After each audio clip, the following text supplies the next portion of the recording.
And I can just hit the arrow up now, just like I can in the bash, and I can hit the cursor left and edit my command line. So that's really, really useful. Or it also has an auto-completion feature. Let's imagine I want to query a table that's quite long. It's not that easy to type with just one hand. So flash recovery error usage is what I want to see. So I just type $flash, and now I hit the tab key twice, and it shows you what I can autocomplete to, and I can autocomplete to this by just typing _R, and the tab key again, and there's my statement. And now I can fire this up and run it. So that's just the first tool, not really a tool, but really useful if you have to do command line work a lot. And I call this SQL Plus on steroids because it just makes your job so much easier by being able to edit, find stuff in the history, do auto-completion.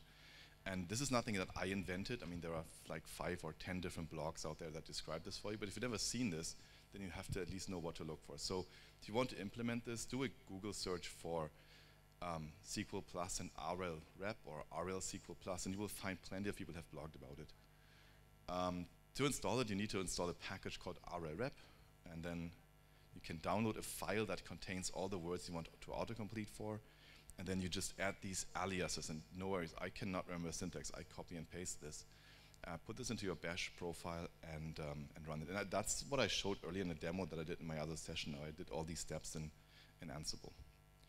There's a second way to do something very similar. It's a tool called SQLCL. That's the Java SQL engine that's used by the SQL developer team. And they made that a command line tool. So now there's a command line tool written in Java that also has the history edit function.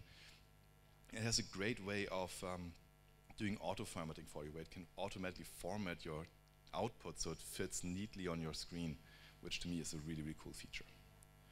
All right, with that as an intro, we can get started with some actual tuning tools.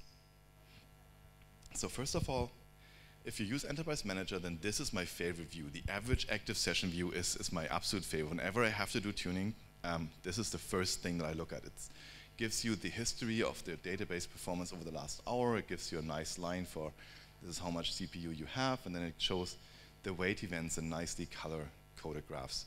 I find that really, really useful. But if you don't have diagnostic and tuning, you can't get it. If you don't have Enterprise Manager, you can get this through Enterprise Manager Express. It looks like that. If you don't have diagnostic and tuning, though, you just don't get this. But there's a way to enable this, and a guy called Kyle Haley wrote a simple script called WebAsh. And WebAsh doesn't query active session history. It just queries $session as often as it can, stores the output in a plain text file on the server, and then it uses a JavaScript to generate that graph and give you that output. I'm fat. I need to stop walking that way. The second tool I want to show is a tool called Modes, and Modes is short for Mother of All Tuning Scripts. It was written by Adrian Billington and Tamil Porter, and what it does is, and I need to go back to the demo here, is, again, if you're familiar with Linux and command line like Linux stuff, then Top is a really useful tool, right? Because that gives you like some system information, and it gives you some information about the top processes running. And let me get this a little bit smaller. And how awesome would it be to have this tool in Oracle? And actually, there is such a tool. Go back to SQL Plus. I have to set my screen up for this, and now I can do a simple select star from top. And this will do the same thing as the WebAsh. It will just query $session as much as it can to get some information. And every 5 or 10 seconds it produces an output, which should be about now. And this works better on bigger screens, but so that's the output. And you can see that you get some general overview of what your database is doing in terms of execution, parsing, logical IOs, physical IOs, just a good overview. And then you get the top SQLs, the top wait events, the top SQL texts, lots of useful stuff. So you can run that. The only problem with this tool is you have to install this in your database first. You have to, it's simple and easy. There's a package that installs this, but you have to create an extra schema for it, and you have to install it. So again, not every client you work on might like you to install this stuff in their database. And again, if you have a problem now, it's not the right time to download this tool and install it, because that will take you some time. There's a second tool that does something similar. It's called Auratop. That tool you can download from Oracle support, and it looks similar and has similar output, where it gives you the like database information, overview, things that are running right now, an overview of wait events, and it has different modes that you can flip through. Hit the H key and you get all the different modes. All right.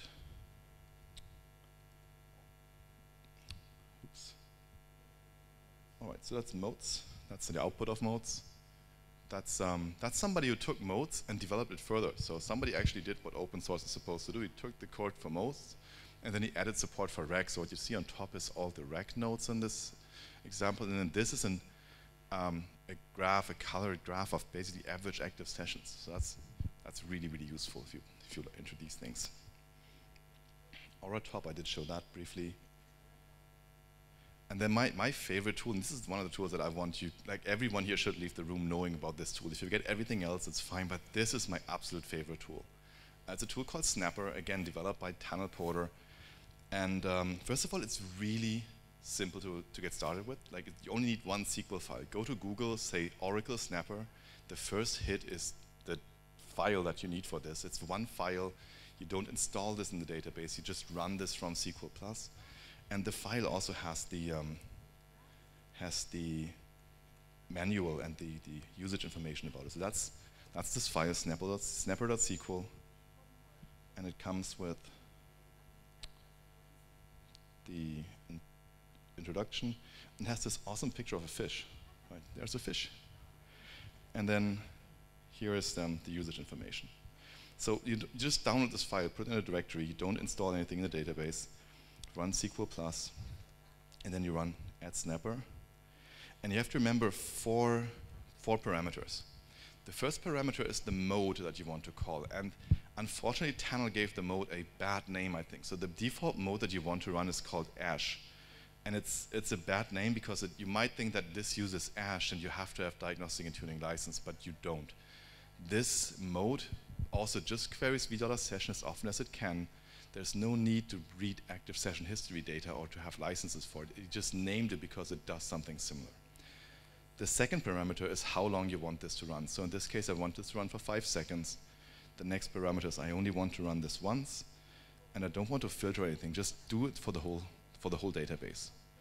And when I execute this, for 5 seconds, it will query v.session as often as it can, and then produce a grouped output of how many times it saw certain things. So in 5 seconds, it ran 43 times. So 43 times, it basically did select star from v.session where status is not idle, and then it just shows how many times it saw something. So 7% of the sample times, it saw a session with no SQL ID being active, waiting for this wait event. And then this will be the top SQL that actually has a SQL ID. This was seen 2% of the time. And Ash has different presets. You can run Ash 1, 2, 3, 4, 5, which will give you different groupings and different output. I'll keep making this smaller for you. Sorry about that. But this looks still big enough. So now you also get the top sessions. You can also specify your own columns to display. And basically anything that's in v.session you can do here. So you could do, let's say, service name. And now you get an output of the top service names that were in use. So you can see 27% of the time I was doing something with the oracle.python.com service. Or you could do weight class to give you the top weight classes.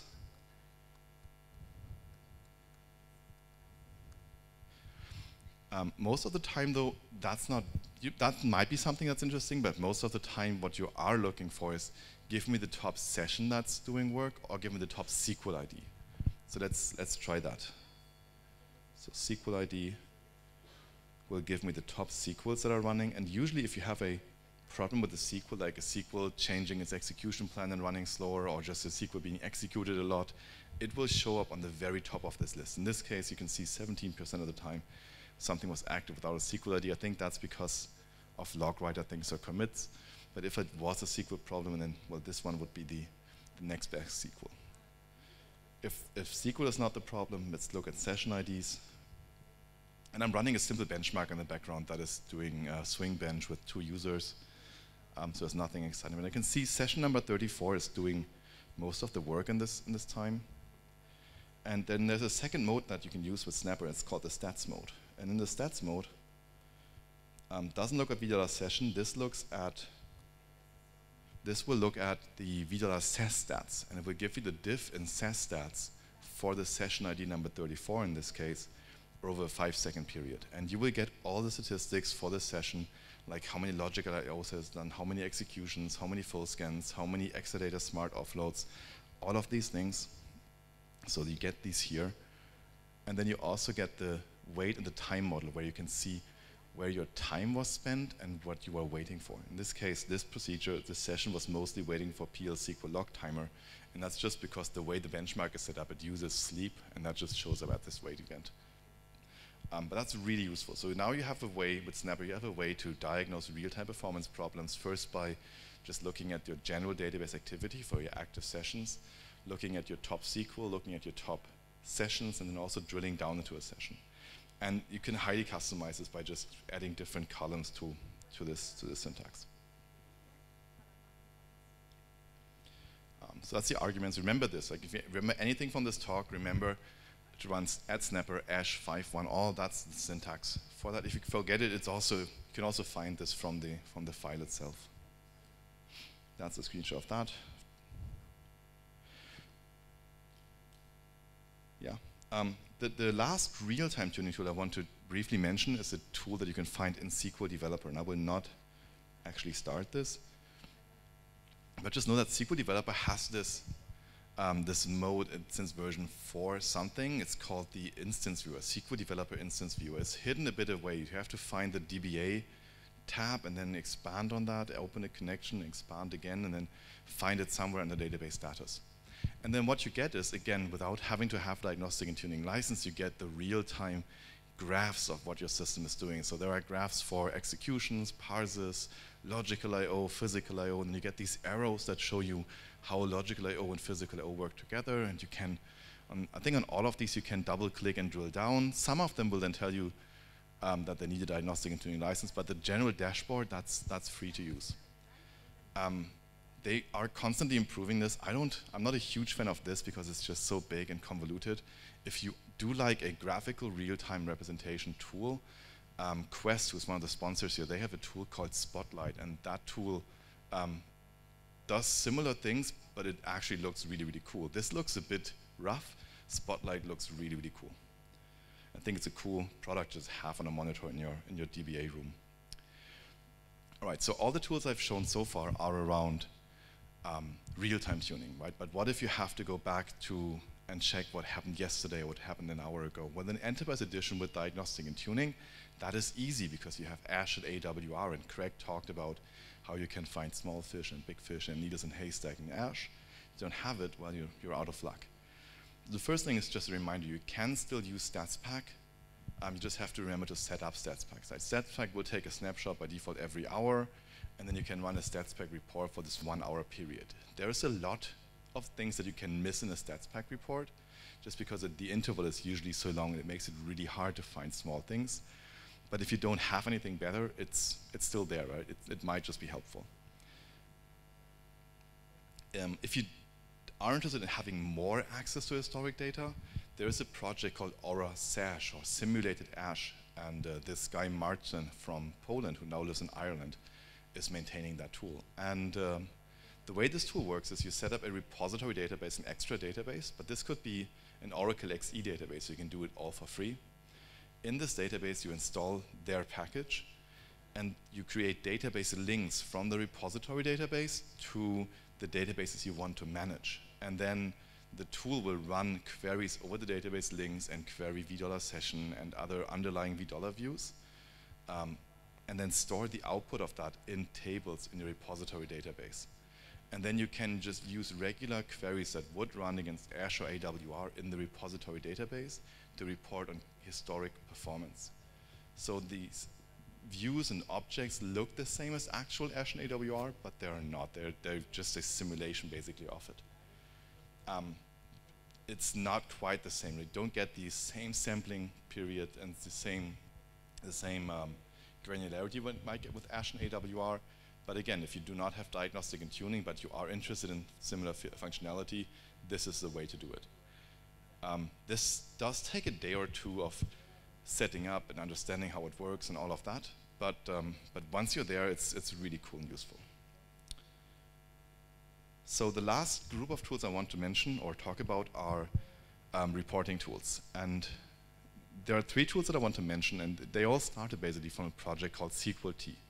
SQLT is a tool that is maintained and developed by Oracle Support, and it gathers all of the information for a single SQL ID, packets them up in a zip file, an HTML report, and so you can send it to Oracle Support so they can review these things. And they would ask for that if you open a support ticket with My Oracle Support and ask for tuning help with a single SQL. It was written by these 2 guys. The guy on the right is Carlos Sierra, the other one is Mauro Pagano. They've both worked for Oracle and then both left Oracle at other times, and Carlos is back with Oracle, but that doesn't matter. The problem with SQLT is you have to remember to install this. You have to install this in a schema in your database, so that's a bit annoying, especially if you're back to the same problem with modes. You have to get permission to install stuff, and that's just annoying. You don't have to. If you're interested in the output, there are better tools now. So the first tool that I want to mention is a tool called SQL D360. It's a tool released by Mauro, and it has the same similar functionality as SQLT in that it works on a single SQL ID. So you would run this when you have a problem with SQL, and you want to tune that SQL. And then it will generate a report that has the SQL, the plans, statistics about the plans. If you have diagnostic and tuning, it will give you the historic executions in graphs. It has information about the underlying objects, tables, statistics, etc., etc. It's really, really cool. And I will, at the end of this presentation, I will actually go through those reports.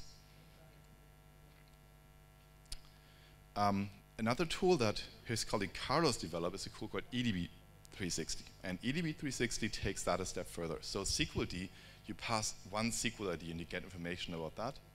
EDB, you just run it against your database. You specify if you have access to tuning pack, diagnostic pack, or no pack at all. And then it will run and it will generate hundreds and hundreds of reports on this database. It will literally gather everything you'd ever want to know about a database, about the database performance, but also about backups, audits, everything. It will zip all of that up into one zip file that you can easily copy and transport and look at offline. And then you can unzip the zip file, open some HTML files, and review the report. And that's really good if you don't want to go back and forth and diagnose a problem, or if maybe sometimes I, as a consultant, I might not have access to a database, so I can ask my client to just run this one program and send me the zip file. The one word of warning I have for this tool is it can run a long time. It does run, sometimes it runs up to 20 hours. The default limit is 24 hours. It will just stop running after 24 hours. But sometimes it does run that long, and that's because it produces so many reports and so many other things too. It also generates AWR reports for you, and then EDB360 will also identify the top 10 SQL statements and run SQLD for that and include it in that report also. And the SQLD reports are usually, they usually take 20 to 30 minutes. So EDB is an awesome tool for reporting or for getting a general idea about the health of a database. It's not that great for troubleshooting issues that they have right now, because if they have an issue right now, you can't wait 20 hours for the report to be generated. If you do want to do like graphical reporting style real-time tuning, then the tool of choice is Tunas360. That's a rather new tool. I think it was just released last year. And think of it as sort of a hybrid between SQLD or EDB360 and Snapper, because it basically works in the same way that Snapper works. You run Tunas, it runs for 10 minutes by default, and it will query VDollar session and other, well, mostly VDollar session as often as it can during these 10 minutes. And then after 10 minutes, it will slice and dice this data for you and present it in different reports. So you get top sessions, top SQLs, top services, top modules, and then details about these. And this one doesn't need any license, right? So EDB360 and SQLD360 are mostly useful if you have diagnostic and tuning license. Tunas360 does not require that. So that's another command line tool for real-time, no, graphical tool for real-time tuning. Yeah. All right, so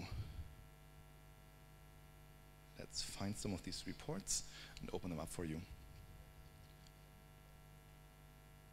So let's start with Tunas, just because it's right here. This is an example of a Tunas 360 report. And don't worry, I made this really small, but I just wanted to show you as many of these reports as I can. So every single line in this thing is a separate report. And it starts with simple things in the first column. The first column has, so I need 2 fingers now.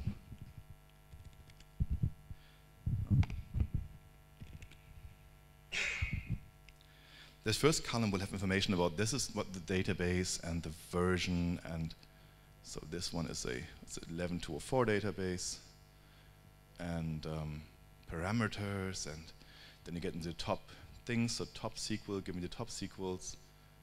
So that should give you a pie chart of the top SQLs, and you can see most of them, this is the same benchmark I'm running right now, is well, just background. And then this will be the top SQL in terms of execution. And then you get the top sessions, so you can look at which sessions consumed the most time, and you can drill down into what were they doing, top modules for the session, top whatever. You get the top SQLs, so you get the top SQLs and what they were waiting for, what they were doing. So let's look at this. So you get what step in the execution plan cost how much they actually did. Useful things if you have a problem in real time. So that's Tunas. The other 2 tools have a lot more data than that. So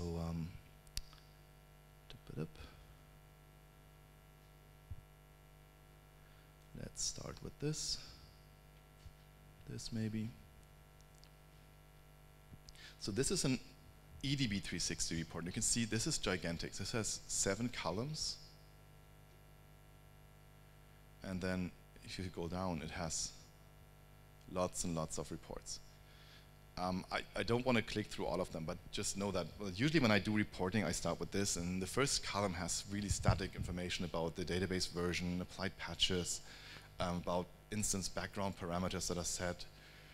There's some auditing information. You can see what auditing is turned on. And then the second column has information about data files and table spaces. It has information about backups. It has the output of your last backup runs.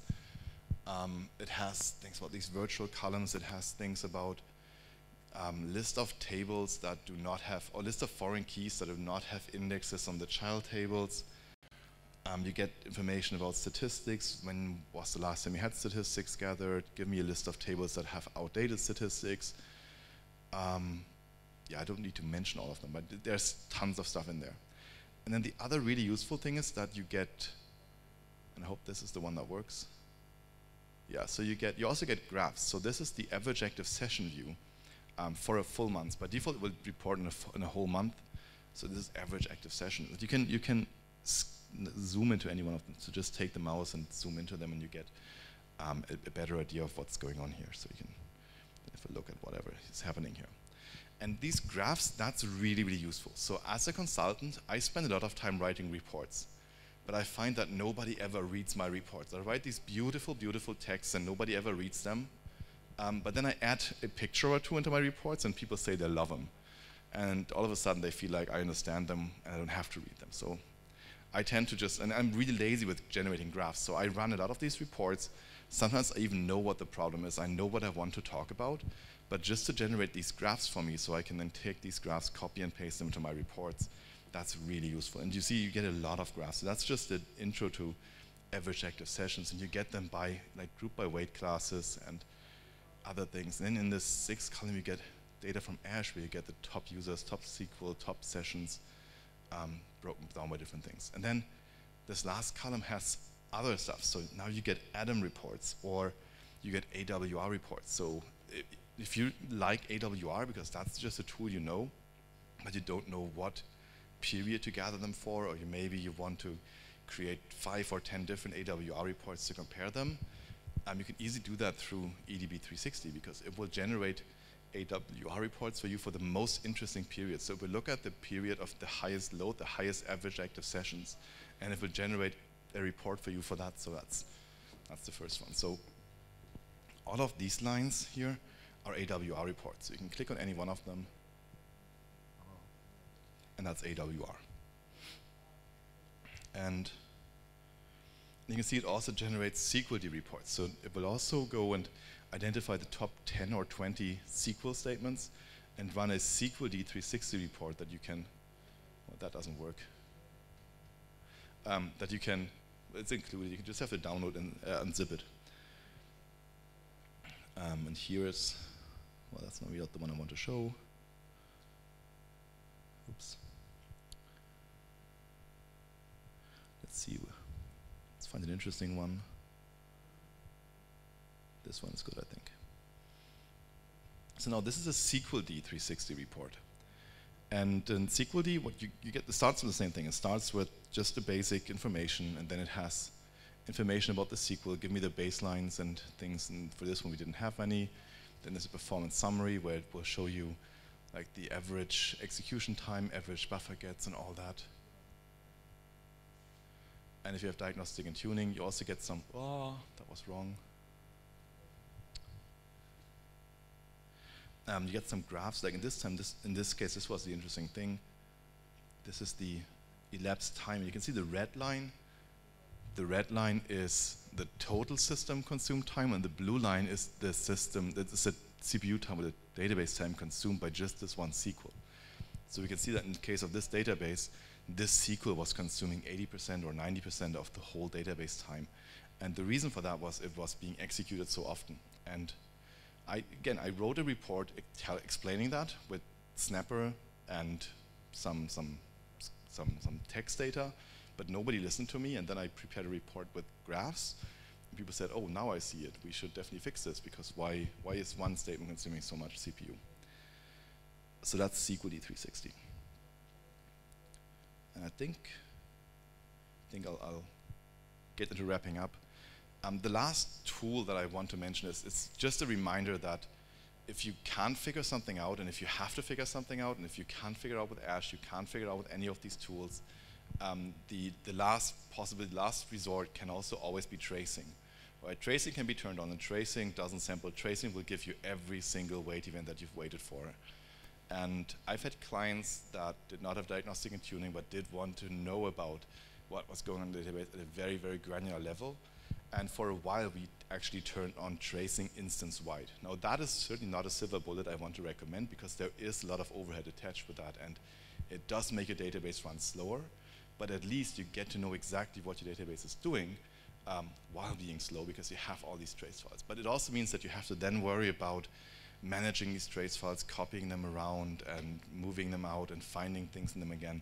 So in the end, it was useful for finding 2 or 3 issues, but then we turn it back off again. And then if you have trace files, there are different analyzers you can use to slice and dice your trace file data. If you don't want to look them at the raw trace files, there are scripts that summarize them for you.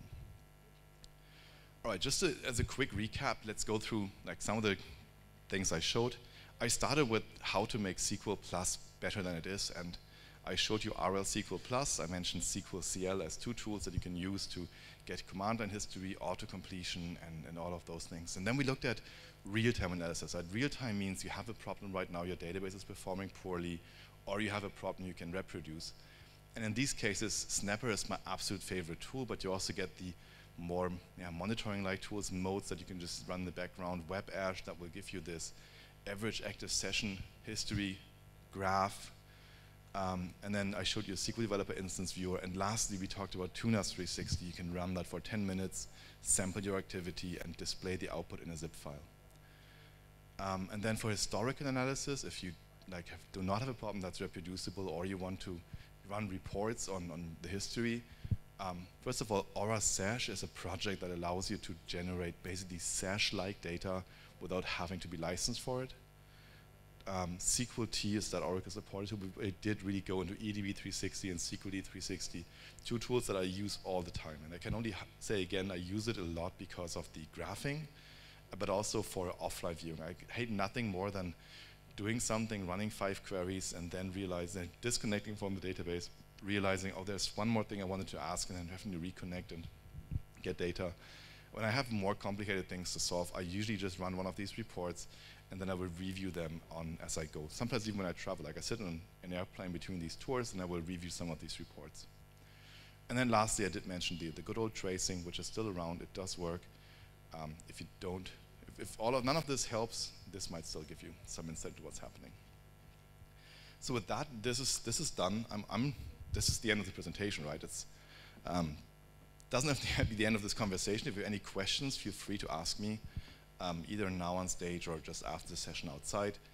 Again, my goal with the session was to show you a number of tools, and if you find one or two of them useful and you go back to your jobs tomorrow and you say, the Snapper tool, that's really cool, or I really like the modes capability, or I did like the EDB 360 reporting, that was the goal of my session. So with that, I would like to open this up for questions if you have any. It doesn't seem like it. In that case, I just want to say muchas gracias. This was an absolute pleasure and honor to be here in Paraguay for your first ever event. I haven't seen much of the city or the country, but what I have seen, I absolutely love. I think this is a beautiful country. I love looking at the tropical plants and hearing some of the birds outside. It's really cool. So I'm really, really glad I was able to get here and be here with you. Thank you.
that we can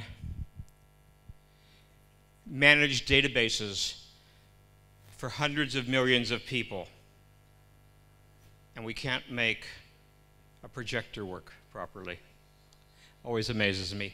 In the interest of time, because we're running a little bit behind schedule and I want to make sure everyone can leave on time, I'm going to skip over a whole bunch of things that if you were here before, I didn't talk about either.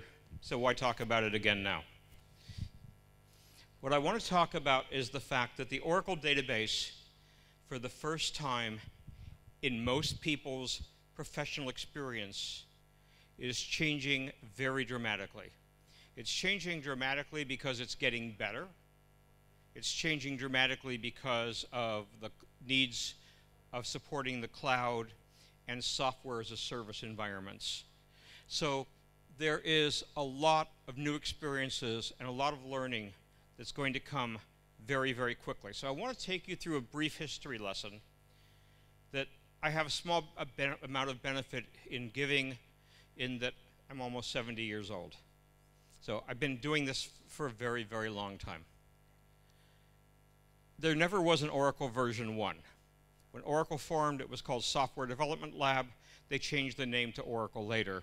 The first release was version 2 because Larry Ellison was smart enough to know that nobody ever buys version 1 of anything. And if they do, they probably shouldn't have because they will regret it. The first real substantive change that we would recognize in our database today is the implementation of redo logs, the ability to log transactions and to do a recovery. 5 years later, with Oracle 6, triggers were introduced, but triggers weren't really a substantial change in the architecture. It was a new capability, like RAC is a new capability, or Data Guard, but didn't change the underlying physical architecture. What did was the implementation of rollback table spaces and rollback segments. From that point in time, it was another 4 years before Oracle introduced PL SQL language, and there was no change in the architecture at all. There was no physical change. Table spaces stayed the same, PMON and SMON stayed the same, everything pretty much stayed the same. They just kept extending new data types, new table types, new objects, things of that type. It took 20 years after the introduction of PL SQL before Oracle made a single substantive change in the architecture. So for the careers of most Oracle DBAs and developers, they have never, in their entire professional career, been compelled to learn something really new. If you wanted to, you can take an 11.204 database and you can manage it with scripts that were written by people like me in versions 7.0.12 or 7.3.4. Select from DBA users, select from DBA tables. All that stuff still works. $$ session, all that stuff still works. You didn't have to really learn anything new to be able to say, I'm a DBA and I know how to do start, no mount, alter database open. It's all the same stuff. It changed right here with the introduction of the container architecture. And while you can still implement the legacy architecture, every indication we have from Oracle Corp is that they would love to get rid of that legacy architecture as fast as they possibly can, and they will only keep it around until customers stop screaming too loudly about their desire to get rid of it. The new architecture is substantially better in every single regard. In those couple of years between the release of 12.101, 12.102, and now 12.201, Oracle has changed the architecture yet again. The reason is because the changes that they wanted to make here were so big they couldn't do it all in one release. So they had to split it up. And what I'm going to talk about today is really about 12.202 because this is the future for Oracle DBAs, it's the future for Oracle developers, it's the future for Oracle in the cloud, and all persistent data storage that we can foresee in the Oracle database. So here's what has changed. When we think about Oracle version 2 through 11, we can essentially represent it with one bucket. It was nothing but physical data files, unit.ora, SP file, tnsnames.ora, listener.ora, a few physical files, but it was all essentially one thing. If you logged on as sysdba, you could query any, you could grant yourself, if you needed to, select any table, you could see all the data everywhere and nobody could stop you from doing that. That's no longer true. The new design implements substantially improved security. When we get into 12.1, Oracle implemented the concept of a root database, which is essentially sys, system, XDB, WMSys, MDSys, the data dictionary objects, the PL SQL packages. There's the concept of a seed, a small pluggable database that contains links up to the root so that root can look at the metadata and so that the structures of tables or the code of PL SQL packages like util file don't need to be compiled over and over again. You only have them one time and then they are visible here by pointer. And you could put one customer here, one version of your software, one version of your data here, and you could very easily copy them, clone them, migrate them around. It was a substantial improvement over this, but it wasn't where Oracle wanted to go. The concept that Oracle was heading for is that you can still have a seed here, and you can still plug these in here, but was to do an application root. And the concept is, I install my application one time, I have a seed that I can clone to make copies of my application, and now think in terms of software as a service provider. I have an application, I have 100 customers. The way we would normally do that today with no security in mind is we would put all the customers' data into one table, and then we would expect our Java developers to somehow magically write perfect code so that one customer could not see another customer's data. Or we'd have to create separate schemas. If I create separate schemas and I need to patch 100 customers, I go to 100 schemas and I apply the patch. The concept here is everything is moving by pointer. So if I put my patch into the root, that patch is instantly visible in all 100 containers, and because you cannot query between the containers, my customers have very high security. They have logical security and physical security. They're using different table spaces. When you look in $$ session as sysdba, this person looking at $$ session cannot see what's in $$ session here. The person looking at $$ session here can see the sessions in these. So from a management standpoint, I can look down, but I can't look at data. From a customer-to-customer standpoint, it's invisible. This diagram right here I find absolutely fascinating. And the reason is that years ago I did some consulting for Microsoft. And when I saw Oracle publish this, I immediately remembered that I'd seen it before. And it looked like this. This comes straight out of the SQL Server 2008 documentation. This is the Oracle 12.102 documentation. The master DB in Informix, or Sybase, or SQL Server is almost exactly identical to what we call root. The model database in Sybase, Informix, and SQL Server, almost exactly identical concept-wise as our seed database in that you can clone it. What is similar but different is that their user databases are roughly equivalent to ours, but we get the additional power that we can plug them in and we can unplug them. We can set the amount of memory, the amount of I/O. We can do resource management between them. Oracle's done something far more powerful than was part of the original Ingress model that ended up becoming Informix and Sybase SQL Server. So the way you would want to look at this in Oracle 12.1 is I have a root directory and I can plug things in. When we get to 12.2, I create an application root. I install my application in here, probably with just empty tables initially. And then, as I create an application seed, all of this is copied into here by pointer. I don't have to run any DDL. I don't have to I don't have to run any scripts. I just create a seed or plug a seed in. I'm done. I can plug in big customers, small customers, multiple customers. They're all getting all the DDL.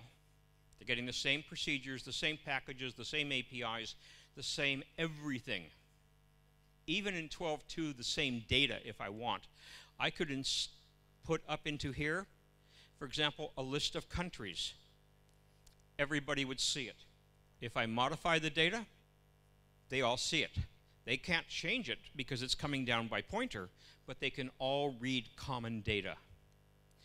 Let's say I have version 1 of my application, and my developers are saying, you know, we'd really like to be on the production hardware so that we can do some performance testing with all those CPUs and all the same memory and all the same versions, which we can't get. So I could create an application root for the developers. It's logically separated and it's physically separated, and I could put PDBs in here for developers and QA and user acceptance testing. Or maybe I want to test version 2 of my application. Now, we do this, we test version 2 of our application, everybody's happy with it. We go to our customers and we say, which customer would like to move to version 2? This customer says, oh yeah, we'd be really, really happy to go to version 2 and see what it looks like. I unplug them, I plug them in over here, and with less than 2 minutes of outage, they're upgraded to version 2 of my application. Suppose there's a bug in it, suppose there's something they don't like. 2 minutes, I unplug them, I bring them right back over here. They're back on version 1. I use a little Golden Gate or I use a little Kafka. Any transactions they did here, I just bring them right back. They're back in business within a matter of a few minutes. And then I create another application root and I move my dev environments or my QA environments. I can create all the application roots and all the pluggables I want. It's thousands of them that are possible. What this introduced when Oracle first came out with its container architecture was something that I had not expected. I'd been working in Oracle since the late 1980s, and I thought I didn't have to read the documentation. The container database convinced me that I was not the smartest person in the world. And the reason is that when I got involved in the beta test for 12.1, what I discovered was that I didn't know how to create table spaces anymore, and I didn't know how to create users. So I went /sysdba, I did create user ABC, identified by ABC, semicolon, hit the enter key, and I got an error message. It didn't work anymore. I had to I opened an SR with Oracle and I said, I know this is beta, but this is really, really bad. You should at least be able to create a user. And they said, in response to my service request, try reading the docs. Okay, and I read them. I looked in the new features guide, and this isn't a new feature. So therefore, it wasn't in the new features guide. I had to actually read the docs. What Oracle came up with was, because things are coming from here to here to here, that they needed a way of identifying which users needed to be created by pointer down through, also profiles, also roles, and which ones stayed in the container. And the concept was, in 12.1, of something called a common user. So you had common users and local users. So a local user was a user within a pluggable database. A common user was one that worked its way down. In 12.1, they did it this way. So if you wanted to create a common user, you had to prefix the name with C##. So when I said create user C##, identified by ABC, it said fine, and it created it for me. In 12.2, because they added another layer to the hierarchy called an application root, there's now the concept of an application common user. Here's the difference. A common user created up here goes all the way through the entire stack. So I can create a monitoring user for monitoring my applications. I create it one time, it goes all the way down. If I create an application common user, I create it here, and it only goes down the one level. The local user stays here, stays here, stays here. That's the difference. But it required understanding things that were different, that I could no longer manage an Oracle database the way I did in version 7. Oracle has also decided to make some significant changes in the security model in another area. Do not expect sysdba to be around forever. In fact, you should probably expect, and I'm speculating now, I have no reason for speculation, I am speculating sysdba will be deprecated in January of 2018. It will still exist, but Oracle will probably announce, please stop using it. And the customers will ignore them, and eventually they'll make it go away. What Oracle has determined is sysdba has way too many privileges, is used by way too many people for really common tasks, and what they want to do now is create users for those things that need enhanced privileges. So sysbackup was created in 12.1. It has all the privileges you need to do backup and recovery, but it doesn't give the person doing the backup privileges they don't need to do backup and recovery. sysdg for data guard, syskm for managing the encryption keys for transparent data encryption. In 12.2, a user for Golden Gate, a user for real application clusters, a user specifically for managing pluggable databases. They're trying to get us to use the right user to do the right job. So here are some very brief definitions. Some of these you are supposed to use. Some of them are available for things like, for example, an agent with server control. This does not work today, but it will probably work by January with the changes that are taking place. So here's some things that, again, I am merely speculating. I am not part of a beta test, and I have no idea what I'm talking about. Wouldn't it be nice if people from Oracle could stand up and say, I have no idea what I'm talking about? We get all these privileges. 18.0 will be released with about 180 to 200 new features around the time of Open World. 18.1 in January, 18.2 in April, 18.3 in October, 18. Or July, 18.4 about the time of Open World, and then 19.0 will be released for the web. That's what you should probably expect. Instead of having 2 years, 3 years between major releases, every year a major release. And your quarterly patches will be .1, .2, .3, .4, depending on the quarter. That's what I think you should expect. I would expect Oracle to move to eliminating sysdba. They've got all these new users, and there will probably be more coming. Do not be surprised if Oracle on Linux turns into RPMs that can be installed and managed and patched with a Yum server. Expect that the Oracle kernel is being rewritten so that almost all patches will no longer require an outage. Much more of a microservices kind of an environment where I could patch this piece, I could patch that piece. I don't have to take an outage because I'm not touching the kernel except very rarely. So pmon is kernel, smon is kernel. A lot of other things do not need to be there.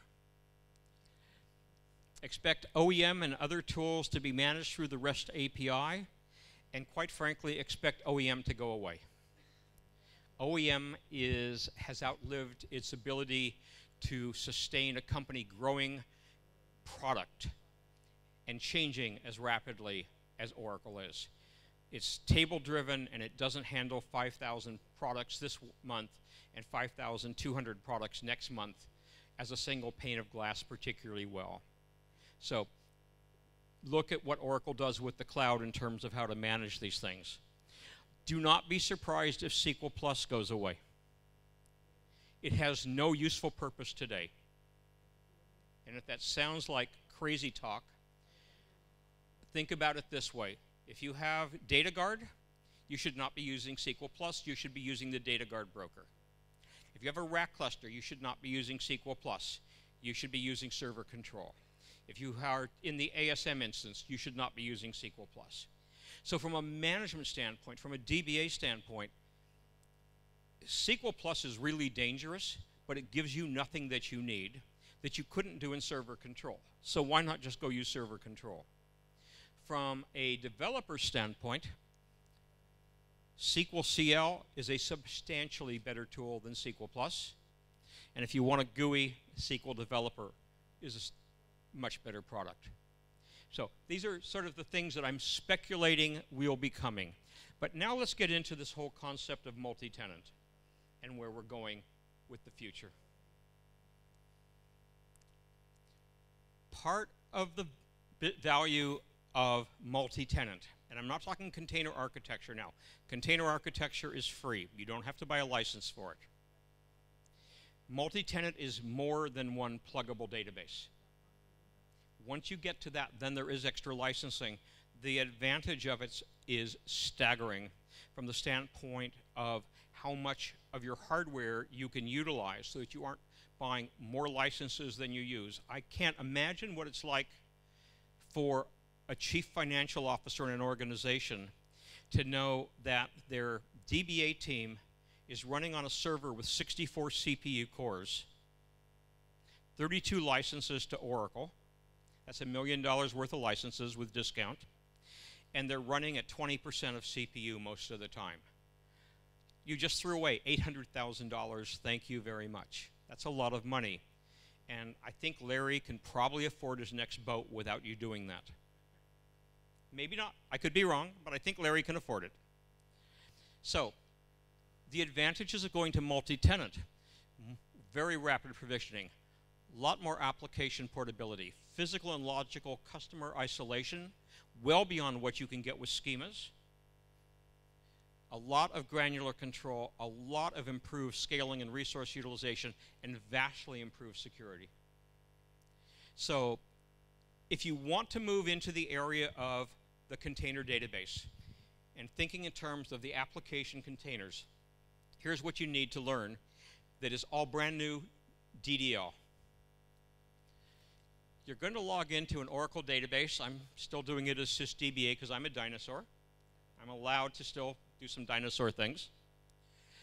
The most critical thing with a container database is you better know which container you're in. If you create a table space in the wrong container, nobody can see it. Nobody can use it. If you create a role, grant a privilege in the wrong container, it doesn't do anything. If you say shut down abort in the wrong container, it may do almost nothing at all, or it may really surprise you when everything comes down. So you've got to know your location. Show con ID, show con name to know I'm in container 1, I'm in the root container. Every pluggable, every application root is plugged up into this infrastructure.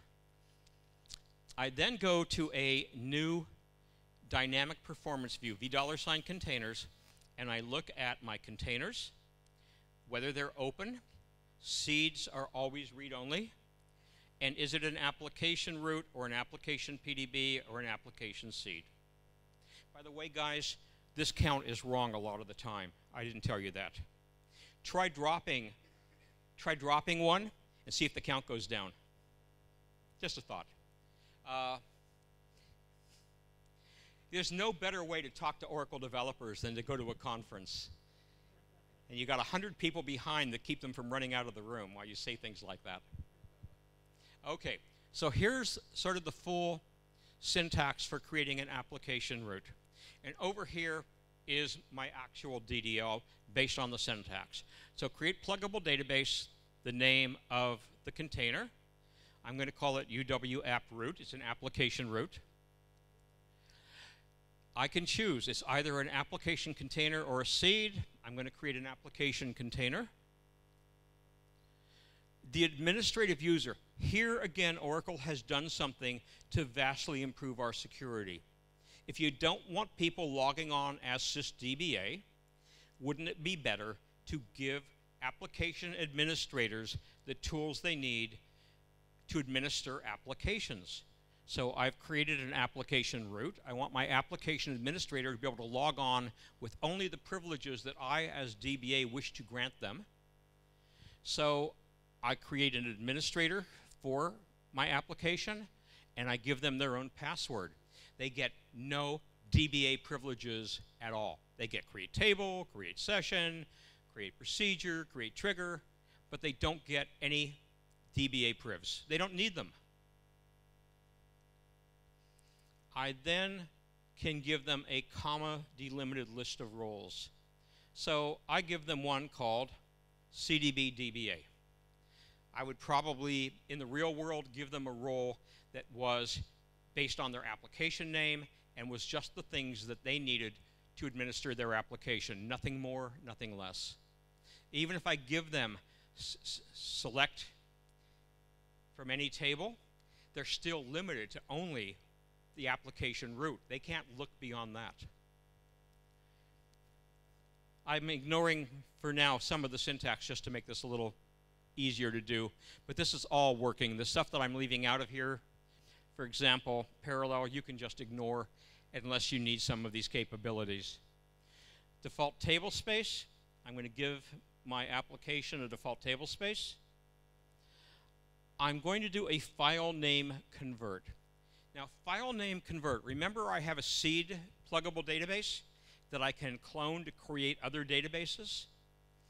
Well, the directory where my clone is located is PDB seed.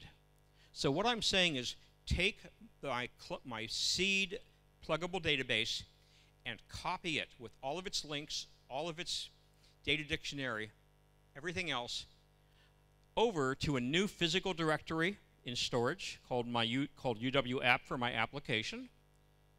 And I will also be able to get all of the pointers coming down from CDB root with all of my data dictionary tables.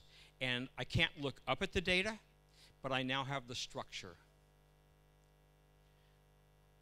I'm not going to have a user table space. When we install the application, we'll create all of our table spaces. And I'm going to go logging because I think no logging is really, really dangerous. And that's it. And now I have my full syntax over here. I have my DDL over here. I hit the enter key. I have a pluggable database 45 seconds later on a laptop. If you do this on a real server, it's even faster than a laptop. I can assure you of that. Now I've created my application root container. I go back to $$ containers. I run that same select statement, and I see that my application root container exists. It's in mount state. It's not open read write. I need to make that change. And you'll notice application root now says yes. I open that application root, and I look at the services. And part of creating that application root, or part of creating any pluggable, is that I get a service that I can connect to as part of that creation. So there it is. I can use DBMS service built-in package if I want to change the nature of how that service runs, but that's what you're going to get by default.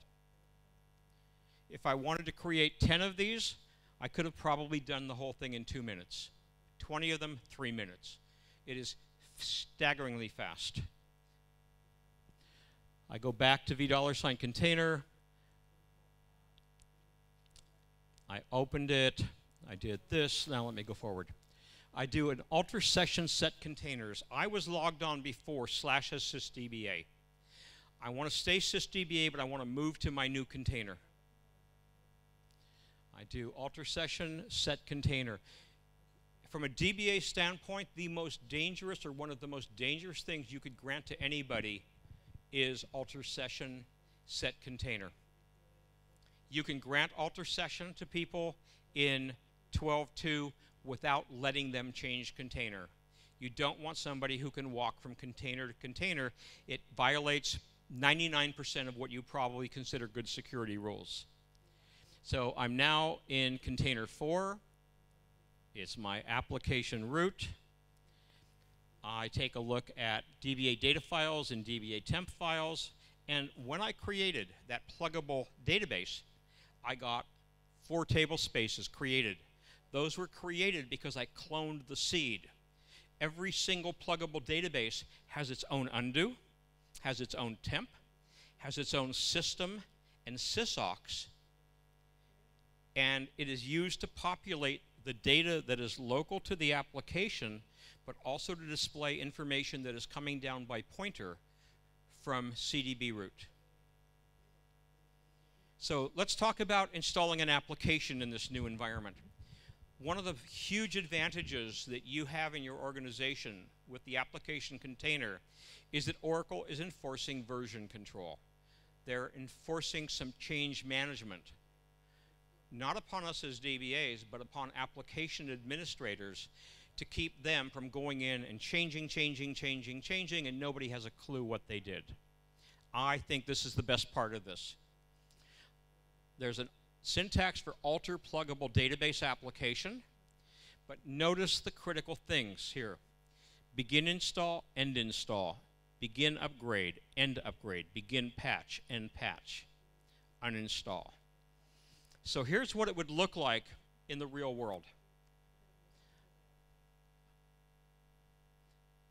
In order to install within my application root, for it to behave like a root and to share data and DDL down into the PDBs that are plugged in, I must, it's not optional, I must begin an install and give it a version number. Some of the stuff that I'm doing here doesn't require this, but I'm doing this for a reason. Again, just building a bunch of stuff that doesn't really require having that begin install. And finally, I end the install. Now, I did this just because it was fast and easy. But now let's go to a place that does require the begin install, end install, begin update, end update. You'll notice that we now have a data dictionary view called DBA Applications, where I can see that I installed version 1, and the install, I have version 1 installed. That's a substantial improvement over doing things in any previous version of Oracle. Now let's upgrade the application. The place where this has the most value is in taking things and projecting them from the application root down into application PDBs by pointer. And I can share the metadata, meaning, for example, if I create a table and I share the metadata, the table empty exists in my PDBs. If I say share data, then the data is shared. So if I create a table normally, it works just fine. But as soon as I say sharing metadata, I generate an exception in my application root. The reason for this is, unfortunately, pay attention, gentlemen, the fact that there is one of the most misleading error messages Oracle has written recently. It says missing or invalid option. There is nothing missing at all. My syntax is perfect. However, the error message is in error, because what the error message should say is, you can't do this if you don't begin an install or begin a patch or begin an upgrade. So I take this exact same thing that generated this error, and I say alter pluggable database, begin upgrade from version 1 to version 2, and that exact same DDL works perfectly. So if you see this error message, try not to laugh too hard. You now know what it means. It means that somebody didn't write a good message. And you need to be beginning an install or beginning a patching and beginning an upgrade. And when you do that, you can now do what you need to do. Now I have upgraded from version 1 to version 2. I created my table. I ended the upgrade. And now when I go and look in DBA applications, you can see I have version 1 and version 2. This is not like edition-based redefinition, at least right now. You can't go back to version 1 if you want to. Edition-based redefinition, you can keep version 1 and version 2. Here, when you do an upgrade, there's no rollback capability, to the best of my knowledge. So, application seed creation, very much the same kind of thing. I create a pluggable database as seed, again doing the file name convert, and you can see that it works quite well. However, when I take this seed and I try to open it, it says PDB altered with errors. I don't know where the errors came from. I don't understand any of this. I then tried to open it read-only, still with errors. I then remembered from 12.1 that there was a data dictionary view called PDB plugin violations. So I looked in there, and it referred me to a file. And opening PDB is no resource plan, blah, blah, blah. Where is it? It's in here somewhere. I'm not going to worry about it now. But anyway, it referred me to, oh, here it is, PDB plugin violations. It said I should run this script, PDB to app PDB SQL. The only problem is that in its initial release, this particular script is fatally flawed. It doesn't run. It has now been fixed, and if you download 12.2, it works perfectly. But in the initial release of 12.2, it didn't work. So be sure if you get 12.2 that you patch current so that you don't have this if it's an older download of 12.2. But that code is exact fetch returns more than one row. Clearly does not work very well. So fix that. Everything worked perfectly. But like I say, Oracle, I opened an SR and Oracle has fixed that. So if you download today, I know it'll work perfectly to create a seed that way. A couple of cautions. When you clone a PDB or you clone seeds, they works perfectly and it works flawlessly and it will now generate no errors at all. It's really nice, but it does not go into tnsnames.aura and create entries for you automatically. So you clone it, it's there, but nobody can connect. You still need to go in and put your PDB names and their service names into TNS names manually. That would be really nice if it was like SP file and was dynamic. Here's how you can leverage some of the power of 12.2 and do something that, if you have any interest at all in security, is absolutely staggering, and then I'm going to wrap up very quickly. Something called lockdown profiles. I can't emphasize too much how valuable lockdown profiles are. They're new to 12.2. If you're a DBA, you shouldn't do anything without them. Of course, it would be nice if you had pluggable database and the container architecture, because they only work in this. But here's the power that it gives you. I can say, create a lockdown profile, and let's say I want to grant alter system to somebody, or alter session to somebody. If I grant alter system, they can do anything in the world. If it's an alter system, they can go through and they can change every single value in my SP file, and I can't stop them. Lockdown profiles allow me to say, I will grant you alter system or alter session, but I will prevent you from doing anything I don't want you to do. So this is getting very granular and very detailed. So in this case, I'm saying disable alter system except for those 3 alter system commands. So I can grant alter system to a user, and then I can disable all of it except for the pieces I want them to actually have.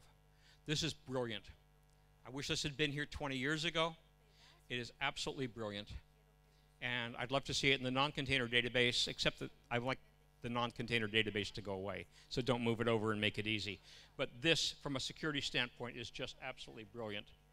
From a built-in PL SQL packages standpoint, a couple that I'm not going to spend any time on now, but it's in the slides and you can look at these you want to be aware of. DBMS PDB, probably the most single valuable piece in here is the check plug compatibility. If you unplug things and you want to make sure you can plug them in again.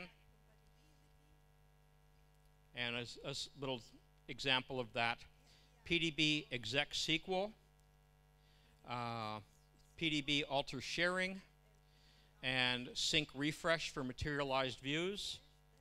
Those are the ones that to me are the most valuable pieces that have been added in terms of built-in packages that you'll want to be familiar with to manage pluggable databases and applications in pluggable databases. So in conclusion, I'll wrap up by saying, read the 12.2 docs. Don't be stupid like I was. It isn't going to work if you don't do it. It really won't. You can't somehow magically learn the container architecture best practices without reading the documentation. It's too much change. This is not like going from 9 to 10 or 10 to 11. This is a big, big change. And the product is infinitely better, but you're going to pay the price by having to actually open PDFs or the websites and reading the docs. Download it, install it, learn it before you have to do it at work. And I've got some slides here on exactly how to download 12.2 and the forms of it that are available, right? At least when I took that, there may be more available now. Finally, I want to thank my translator again, or actually our translator, since she's probably done more for you than she has for me. Carolyn, thank you very much.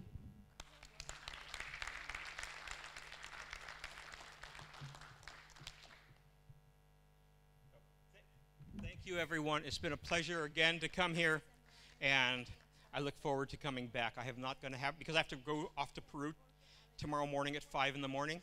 I will not get to see much of your country, but I hope next time maybe your conference is on a Friday and I can spend a little more time here. Thank you.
All right.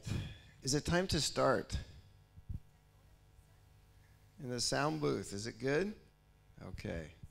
All right, so I'm going to get my 45 minutes. How many of you are students? I think the students are gone, right? Just a couple? There was a bunch of them. I added an extra slide just for the students too. So, all right. This is the latest I've ever presented in my life. This is kind of different for me. So thank you for being here.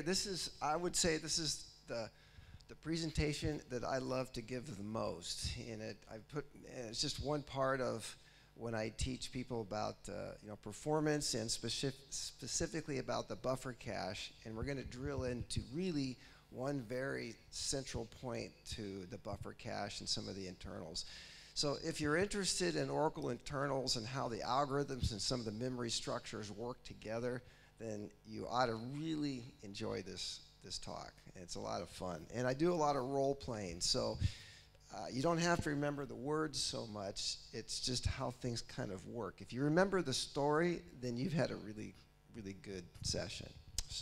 So we're going to talk about buffer cache throughput, and again, like most of my talks, because I'm a database server guy, it really doesn't make any difference whether it's in the cloud, on-premise, or not. It's the Oracle database server. It's the kernel. All right. So here's the situation. If you've run an AWR report, you've probably looked like this poor guy before. All right. He looks at the AWR report and he sees DB CPU, that's foreground process CPU, and then he sees free buffer weights. He's like, what is free buffer weights? What does it mean?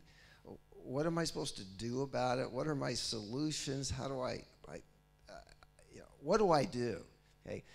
Really, I'm going to talk about many different things today, but the focus is going to be on free buffer weights. So that's really what the presentation is about. But along the way, we're going to talk about DB file sequential read, the free buffer weights, read by other session, write complete weights, LRU, latch weights. So there's going to be a number of different weights that we're going to talk about. That's why I really enjoy this presentation. So, all right, so my name's Craig, longtime Oracle DBA, and this is the kind of thing that I do right here. All right. So I would love to hear from you guys too. If you're interested in the membership program, check that out. Okay, there's nobody. I don't have anybody in Paraguay yet. That would be fantastic. So, all right, that's my email, Craig@orapub.com. I would love to hear from you. Okay, so here's the topics. We're going to start talking about the key buffer cache memory structures, because there are many memory structures, but really for us, there's just a couple of them that we really need to know about. And the one that we're going to focus on is the least recently used lists, or the LRUs. That's how we typically talk about those. And then as I explain how the algorithm works, it will just naturally happen, like the free buffer weights will just kind of appear in the conversation. And it's kind of interesting how it just like, oh yeah, that's a free buffer weight, right? And if I do my job well, I really won't have to detail the solutions to free buffer weights, because you will know that by understanding the algorithm and the story behind how this happens. So that's how I tell how good of a job I actually do. And then, but I will talk about solutions very quickly, because with 45 minutes, I'm out of time, and then I'll give you just some pointers on some things if you want to even learn more. Okay? So that's what we're going to talk about. Should be a lot of fun, actually. All right, the structures. This is my battery must be starting to go dead here. All right, so this is kind of background information. We need to make sure this is clear. So, all right, so over here. Okay, yeah, perfect. Let's say this is the buffer cache right here. Okay, so this is like a spreadsheet, right? All right, that's the buffer cache, and in the buffer cache are blocks that have been brought into the cache, right? All right. Now it's important for us to understand especially in this session, that a buffer is considered free if the contents of the buffer matches what's on disk. There's no difference. And I don't even mean like a row transaction kind of way of thinking. We're talking like bits and bytes. And that's important because if what's in memory matches what's on disk, that buffer can be replaced and there will be no corruption. So that's why. Okay? So a free buffer does not mean it's empty, right? That just means what's on memory matches what's on disk. Okay? We good with that? All right? Okay. So if it's dirty, it just means there's a difference. So there could be like a byte change here, and now it's different than what's on disk. It's dirty. It's not that it's been bad. You're a dirty buffer, you know. No. It's not that there's corruption, there's a problem, or there's something wrong. There's just a difference. Okay? All right, now this is super important to understand. The database writer writes the dirty buffers to disk. Okay? And, okay, see, if you're following me, if the buffer is dirty and the database writer writes, which is basically a copy of that dirty buffer to disk, now what's in memory matches what's on disk, and so the buffer is not dirty, it is free. Thank you. All right, good. I'm glad you're close so I can hear it. Yeah, that's what happens. So the database writer makes dirty buffers free. Okay? All right? So that's going to be important to understand. Okay, we can also have a free or a dirty buffer that is pinned. Okay? Pinned. Oh, I'm glad I have the water here because let's say this is the buffer right here. Okay, so here's the buffer, one of them. And this, as you can see, it's got some rows inside of the buffer right here. Okay?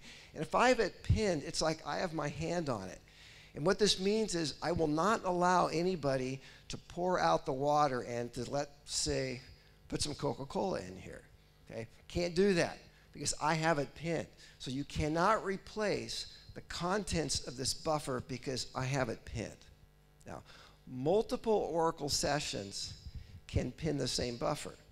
And as long as there is one session pinning the buffer, it's like off limits to being replaced. So that's very important.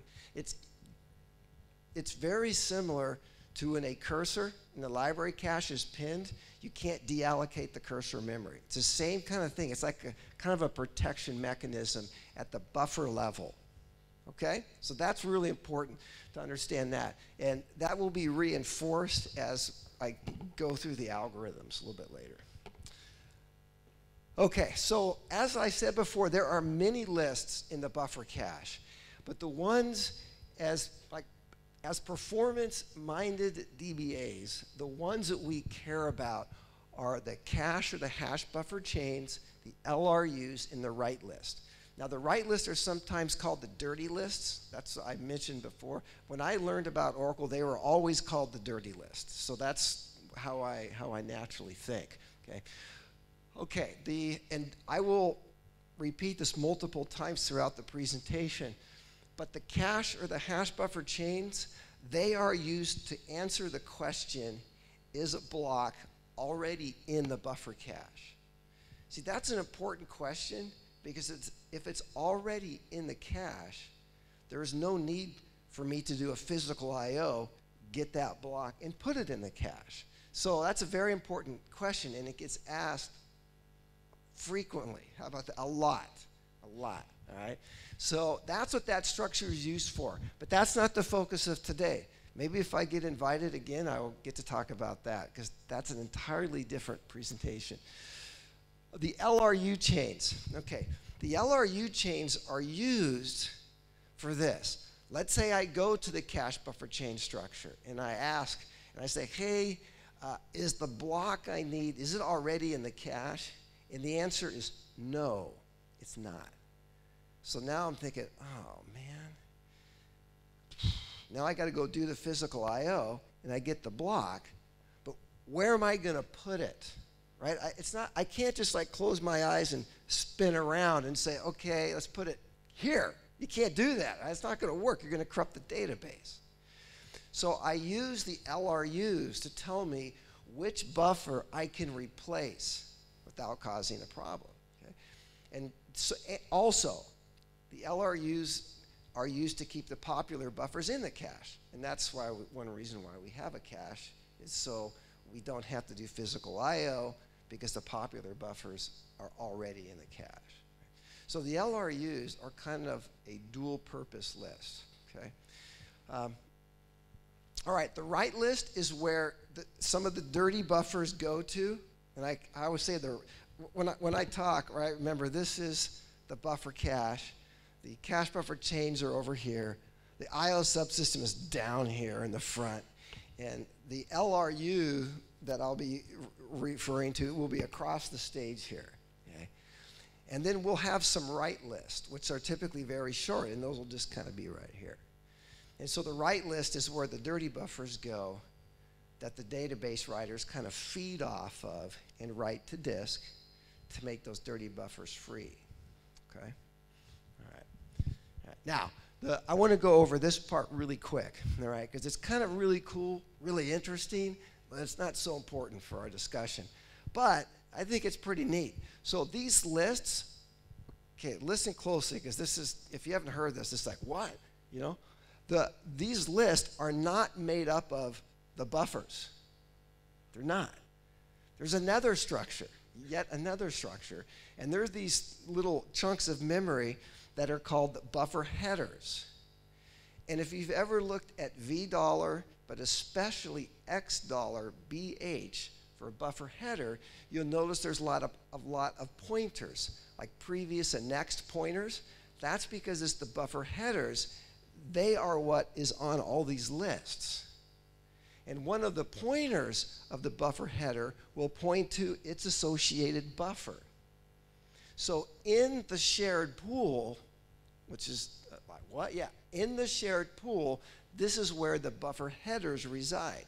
So each buffer header will point to an actual buffer. See, the buffers contain the data, right? Like user data.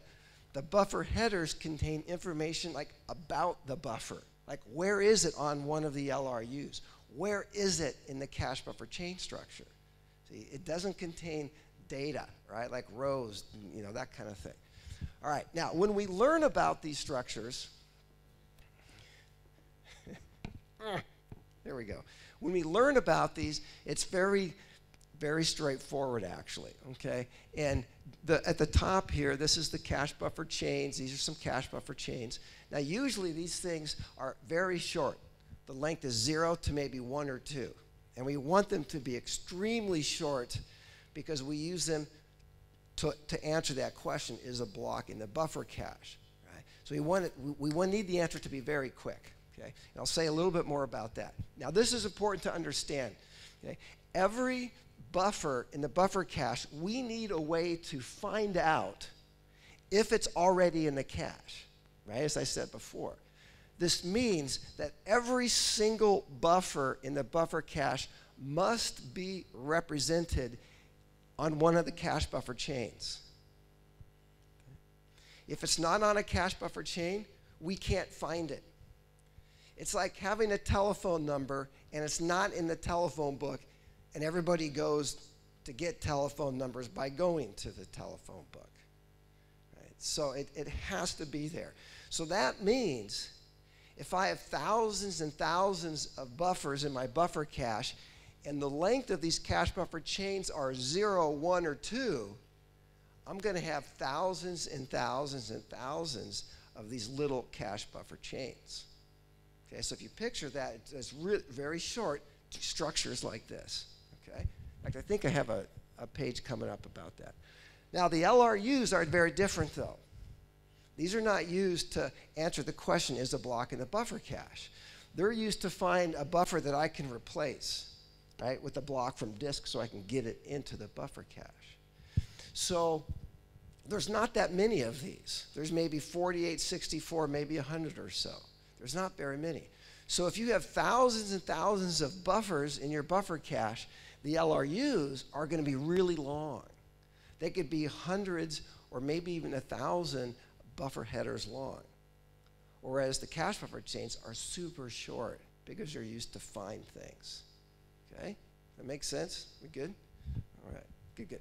All right. And the write list can be, they're super short. They're like a few blocks, few buffers, because the database writer writes those to disk. Okay? We don't want those to get very long. That means the database writers are falling behind writing the dirty buffers. Okay? All right. Now, oh yeah, the really cool thing, before I show you the really cool picture, is, you know, most people think of it like these simple linear structures. But if you think about it, like right here, I know it's really hard to see this in the back, but that says that's BH for buffer header number 6. Okay? Buffer header number 6 is right here. It's also here on one of the LRUs.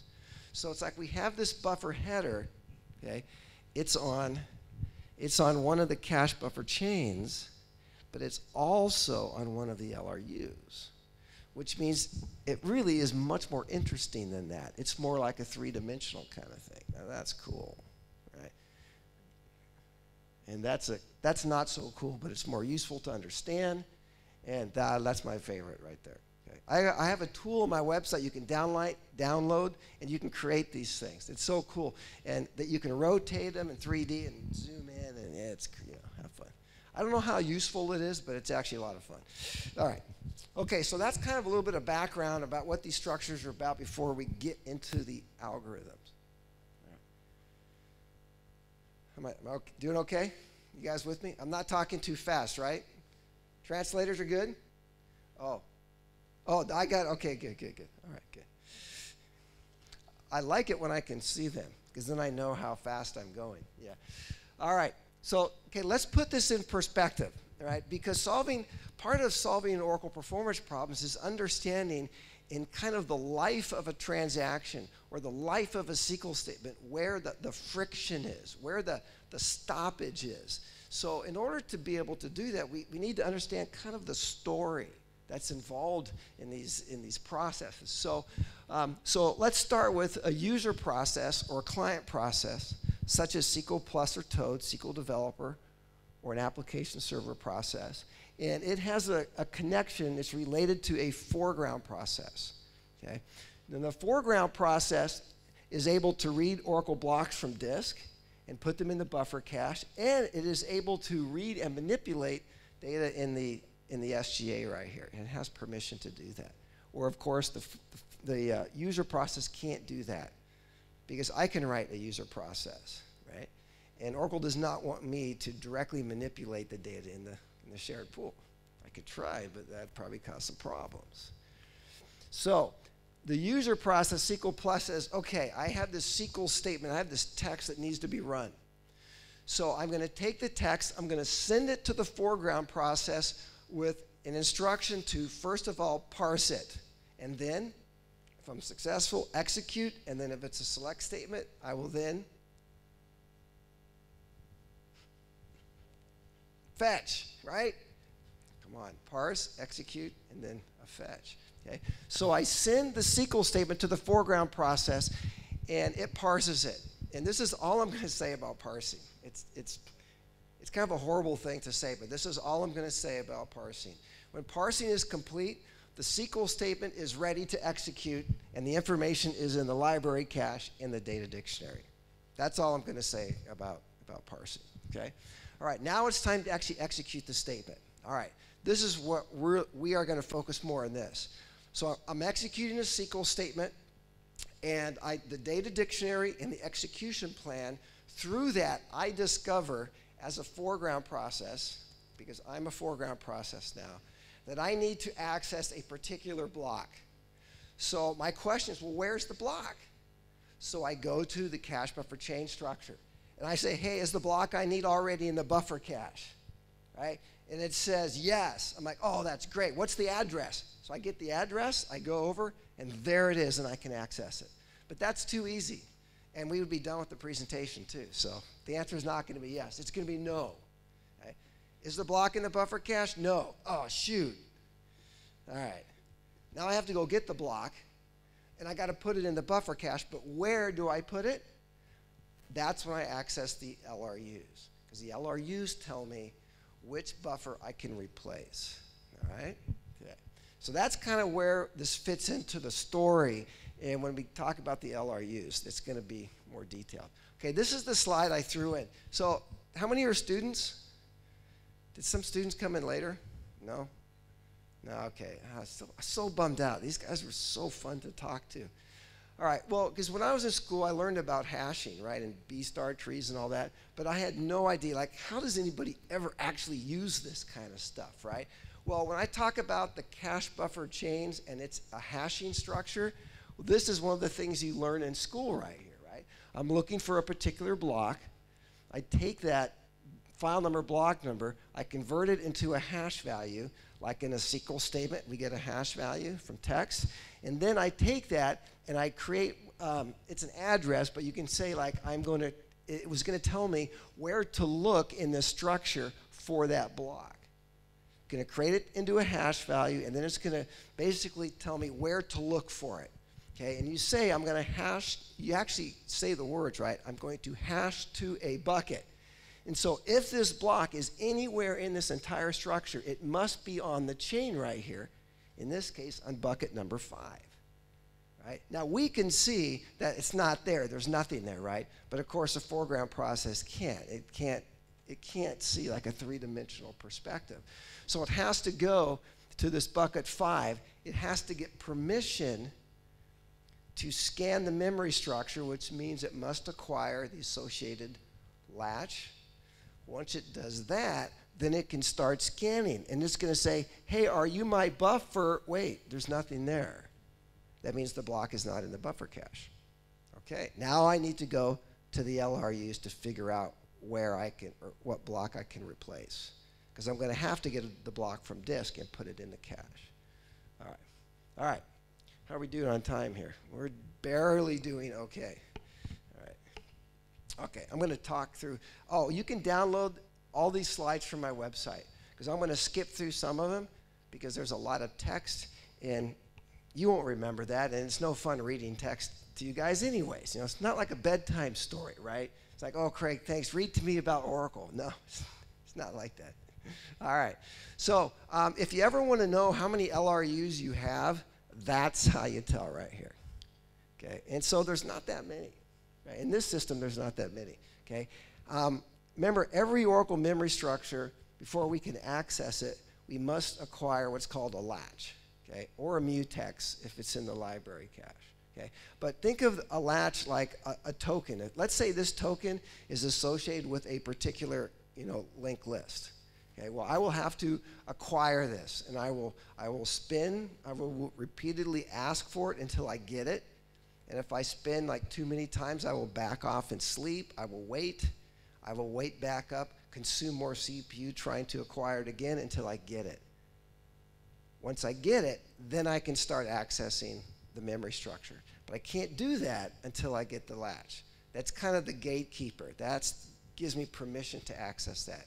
And if you're not familiar, if you're very new to Oracle, right, that we need to do that because we have to make sure multiple sessions are not actually like modifying, right, the same memory structure at the same time. See, Oracle, the whole multi-user kind of thing, it's a complete illusion, really, right? Because at the bottom, at the real core guts of the product, the memory structures, you can't have somebody changing it while somebody's looking, or have two people change the same thing, right? But it looks like it happens on the outside, but we know better because like we're the Oracle people, right?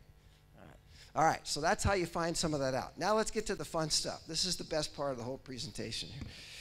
All right, so Oracle has changed the algorithm over the years, and every new release, I run this little script that I'm going to show you a little bit later.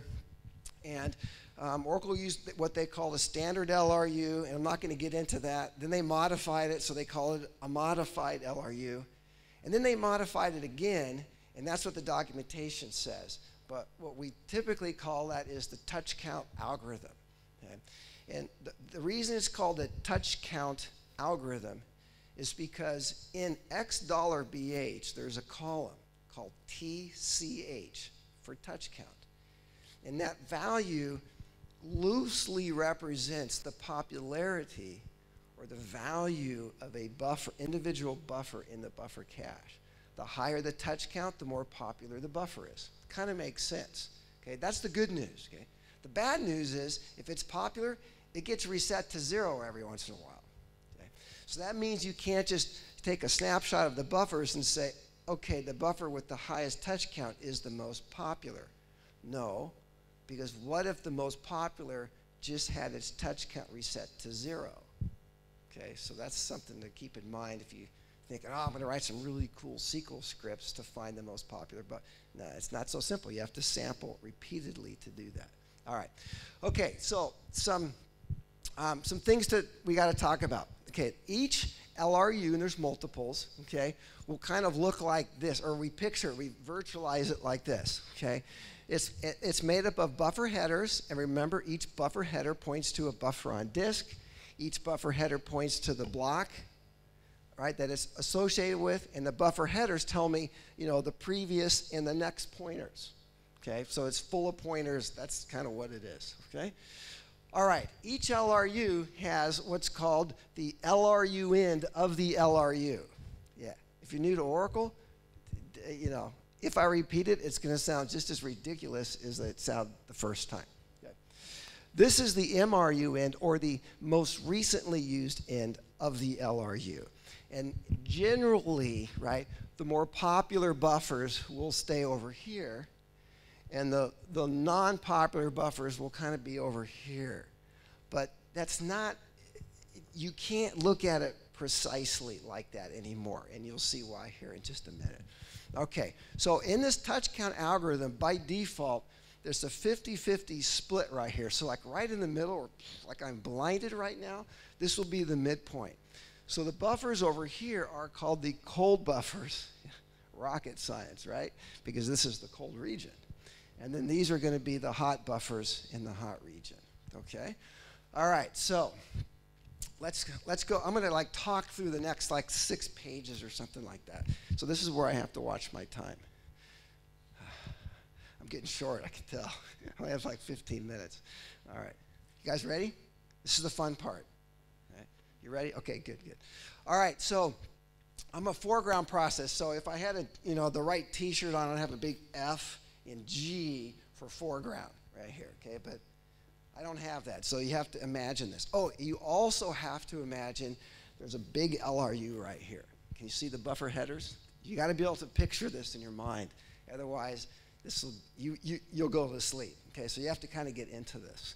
Okay? All right, so we got the buffer headers right here, okay? This is the LRU end of the LRU, okay? As a foreground process, I'm executing a SQL statement. The data dictionary and the execution plan give me information, so I know I need to access a particular block. Where's the block? I go to the cache buffer change structure, and I say, hey, is the block I need in the buffer cache? And the answer is no. Otherwise, it's so simple. It's like it's already in the cache, and we'd be done, right? But we want to have some more fun, so the answer is no, it's not in the buffer cache. And then I say, shoot, now I got to go do a physical I/O, but when I get the block, where am I going to put it? I have to go to my LRU. So I go to the LRU, but before I can start scanning it, looking for a buffer to replace, I have to acquire something. What do I have to acquire to access the memory structure? Latch, exactly. So I will go through that spinning and all that stuff that I talked about, which is an entirely very cool presentation, but we don't have time for that. All right, so I have the latch. So I have the latch in my hand right here, okay? Got it in the pocket. And now I go to the first buffer header right here. Can you see him? He's right here, okay? All right, I say, hey, are you a non-popular free buffer? Okay, now think about that. He's got to be free, because if he's not, I can't replace him. That means he'd be dirty, right? And I'd corrupt the database. So I don't want to do that. That's not part of my programming, is to corrupt the database, right? It's not good. So and if he's popular, I certainly don't want to replace a popular buffer. That's one of the purposes of the cache, is to keep the popular buffers, right? So I ask him, I say, hey, are you a non-popular free buffer? And he says, hey, man, I'm pinned. Back off. I'm like, oh, okay. He's pinned. I can't mess with him. I go to the next one. Okay? Now I'm burning CPU, right? As a foreground process, I can only do two things, right? Burn CPU or waiting to burn CPU. Because as a foreground process, I live to burn CPU. That's like how I breathe. If I have to wait, I'm just like, this is ridiculous, man. Why am I even existing right now? So I don't like that. So I go to the next one and I say, hey, are you a non-popular free buffer? And he says, I'm dirty and I'm popular. I'm like, oh, okay. That's good to know, right? So what do? All right. I remove him from the LRU and I promote him, the words promote, to the MRU into the list, and I hook him in the list, okay? Now this guy thinks he's really popular right now, right? But it's not a problem because part of my job, I don't know, I don't want to make the sound funny, but what I do to his touch count, I go like this. I reduce it to 0. So this guy was popular. Now he's literally a 0. He's nobody, okay? And so he's feeling pretty bad right now, but I don't care because I've got work to do, right? I'm still burning CPU. I go to the next buffer header. I say, hey, are you a non-popular free buffer? He says, man, I'm free and I'm popular. I'm like, dang. Okay. I remove him because I want him to be in the cache. I remove him from the LRU and I promote him because he's popular. Okay? I put him at the MRU end of the list. What do I do to the touch count? Right, why not? Right? 0. He's a nobody. Literally a 0 at this time. So I took care of him. All right, I go to the next one. Now, as a foreground process, I'm starting to get kind of frustrated. Okay? Because I'm looking for that buffer to replace, and I'm not finding it. I'm burning CPU. My user out there is saying, Craig, what are you doing? And all he knows is CPU. Well, that's what the DBA hopefully knows, right? The user's just like, the system's slow today, right? Well, what do you mean slow? Oh, I don't know, it's just slow, man. You know, so that's real helpful, right? And so I have my job to do. So I'm really getting frustrated. I go to the next buffer header and I say, hey, are you a non-popular buffer? And he says, I'm pinned. I'm like, okay, that's it. It's not happening, man. It's not working. So I go to the database writer, right? And I kick him because there's probably dirty buffers on here. Now, now I don't have all day to do this, right? So there would have been more dirty buffers that I would have promoted, oh, and I forgot this, or moved the non-popular ones to the dirty list.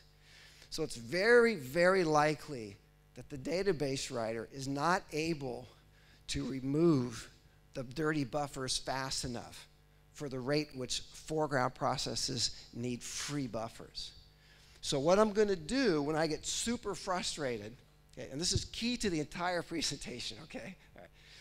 If I get frustrated enough, I will kick the database writer to wake him up, because remember, he sleeps every once in a while for 3 seconds. So he could be asleep right now, and I don't like that.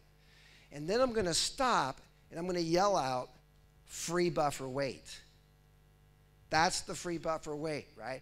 I'm frustrated. I can't find a free buffer. I kick the database writer, and now I go to sleep. I literally just stop. Feels kind of nice right now. Stop. Okay? The documentation says 10 milliseconds, but if you actually look at the wait times, they're all over the place. So there's something else going on here that I know nothing about, okay? So I wake up. Okay. Now, this is important also. Remember, when the database writer writes dirty buffers to disk, what's on disk matches what's in memory, so those buffers become free. And the database writer knows where to reattach those free buffers on the LRUs. He puts them like right here, right at the LRU in the list. So when I get up from my sleep, I'm like, oh man, that was good 10 milliseconds, power nap.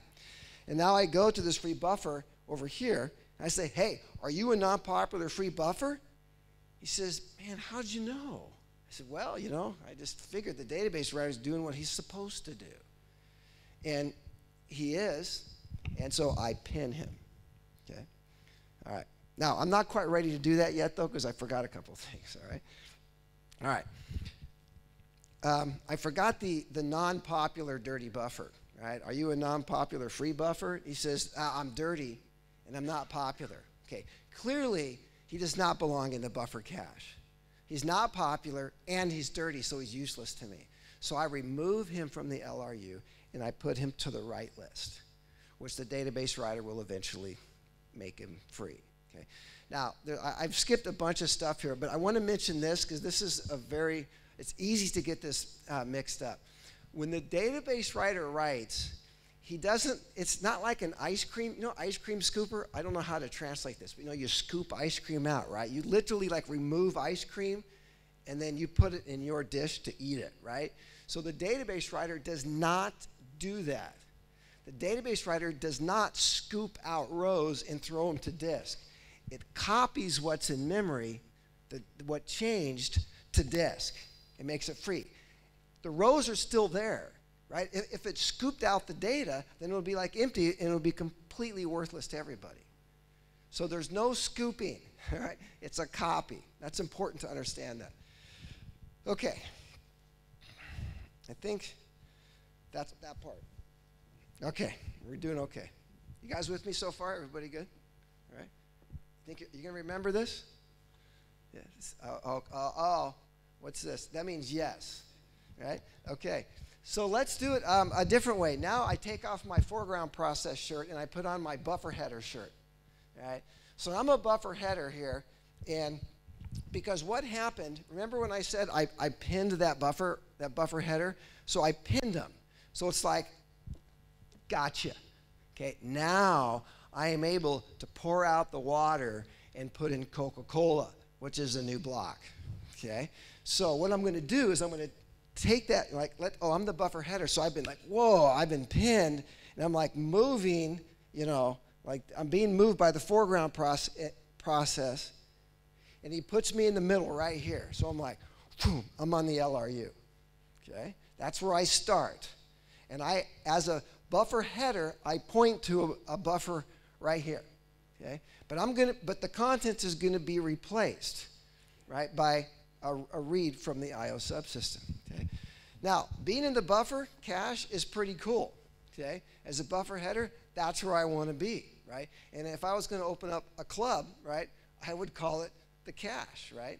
And if I was really bold, I'd call it the buffer cache. But I'm not going to do that because I have work to do right now.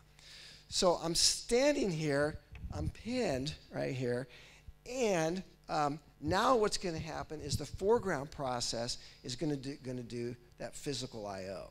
Okay, so the foreground process, now I'm a foreground process. Sorry, I'm switching back and forth. Sorry about that. I have my FG shirt on again. Okay, I have that buffer header pinned. Okay, I know where to put the buffer or the block from disk. Now it's time to do the I/O. Okay, so I'm still burning CPU, and I say, what time is it? I write that down, and I do the physical I/O, and I wait till I get it. DB file sequential read, DB file sequential read, DB file sequential read. Here's the block. Get it? What time is it? That's the wait time for that single block read. Now I'm burning CPU again. I've got the block.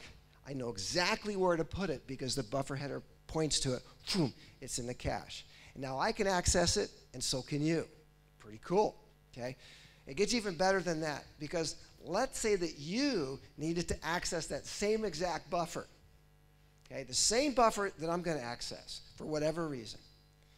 Now, you could do a duplicate I/O and say, well, I'm going to read it myself. Who cares what Craig's doing? But you're smarter than that, right? Somehow you figure out that I am doing this I/O for this block. And so you're going to say, you know what? I'm not a fool. I'm not going to do a duplicate I/O. I'm going to wait for the read by the other session to complete. And once the block's in the cache, then I'm just going to access it. So the wait of it you will post will be read by other session. And it is one of the few wait events that actually tells us what's going on. Because you literally are waiting for the read, right, by the other session, me, to complete. And once I complete it, I can access it, and so can you. So that's how the read by other session wait event comes into play of all this. It's pretty cool how it actually kind of all works together. All right, so now I'm a buffer header, okay, and I'm in here, and it's pretty cool. I'm pretty happy about myself right now, and I have a touch count of a 1, right? I'm like, oh, this is cool, right? But what do I see in front of me?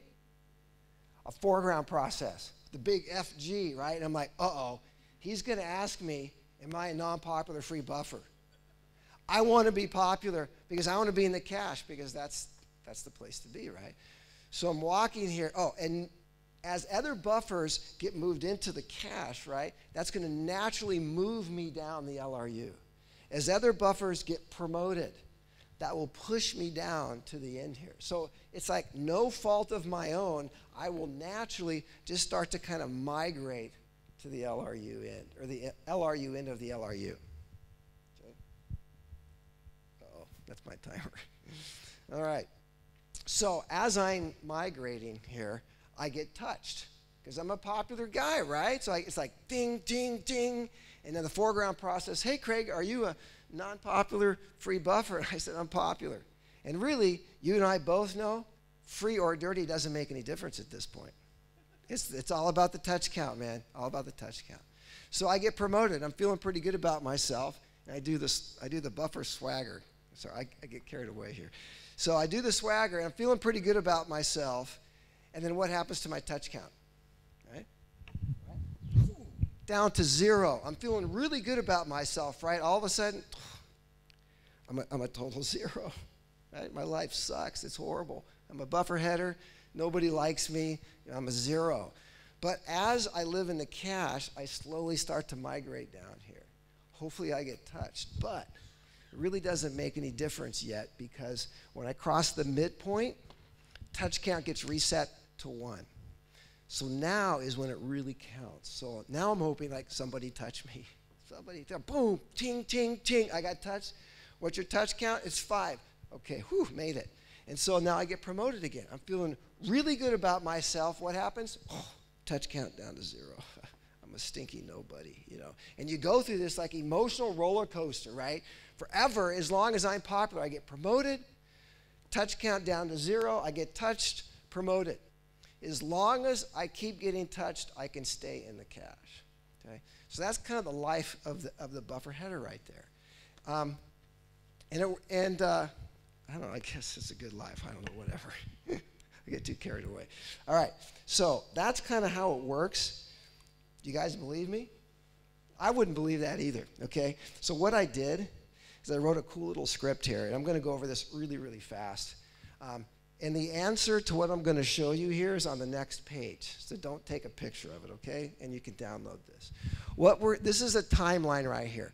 What I did is I put a load on a system, and I found a buffer that was kind of busy, or kind of active, kind of not. So it flipped back and forth, okay? So every half of a second, I checked $VH, or BH, for its touch count. And the touch count is the vertical axis right here, right? Here's the 0 line. Where's my, it's in my pocket. It's the latch, right? Here's the 0 line right here. So if it's less than 0, that means the buffer or the block is not in the cache. It's been replaced, okay?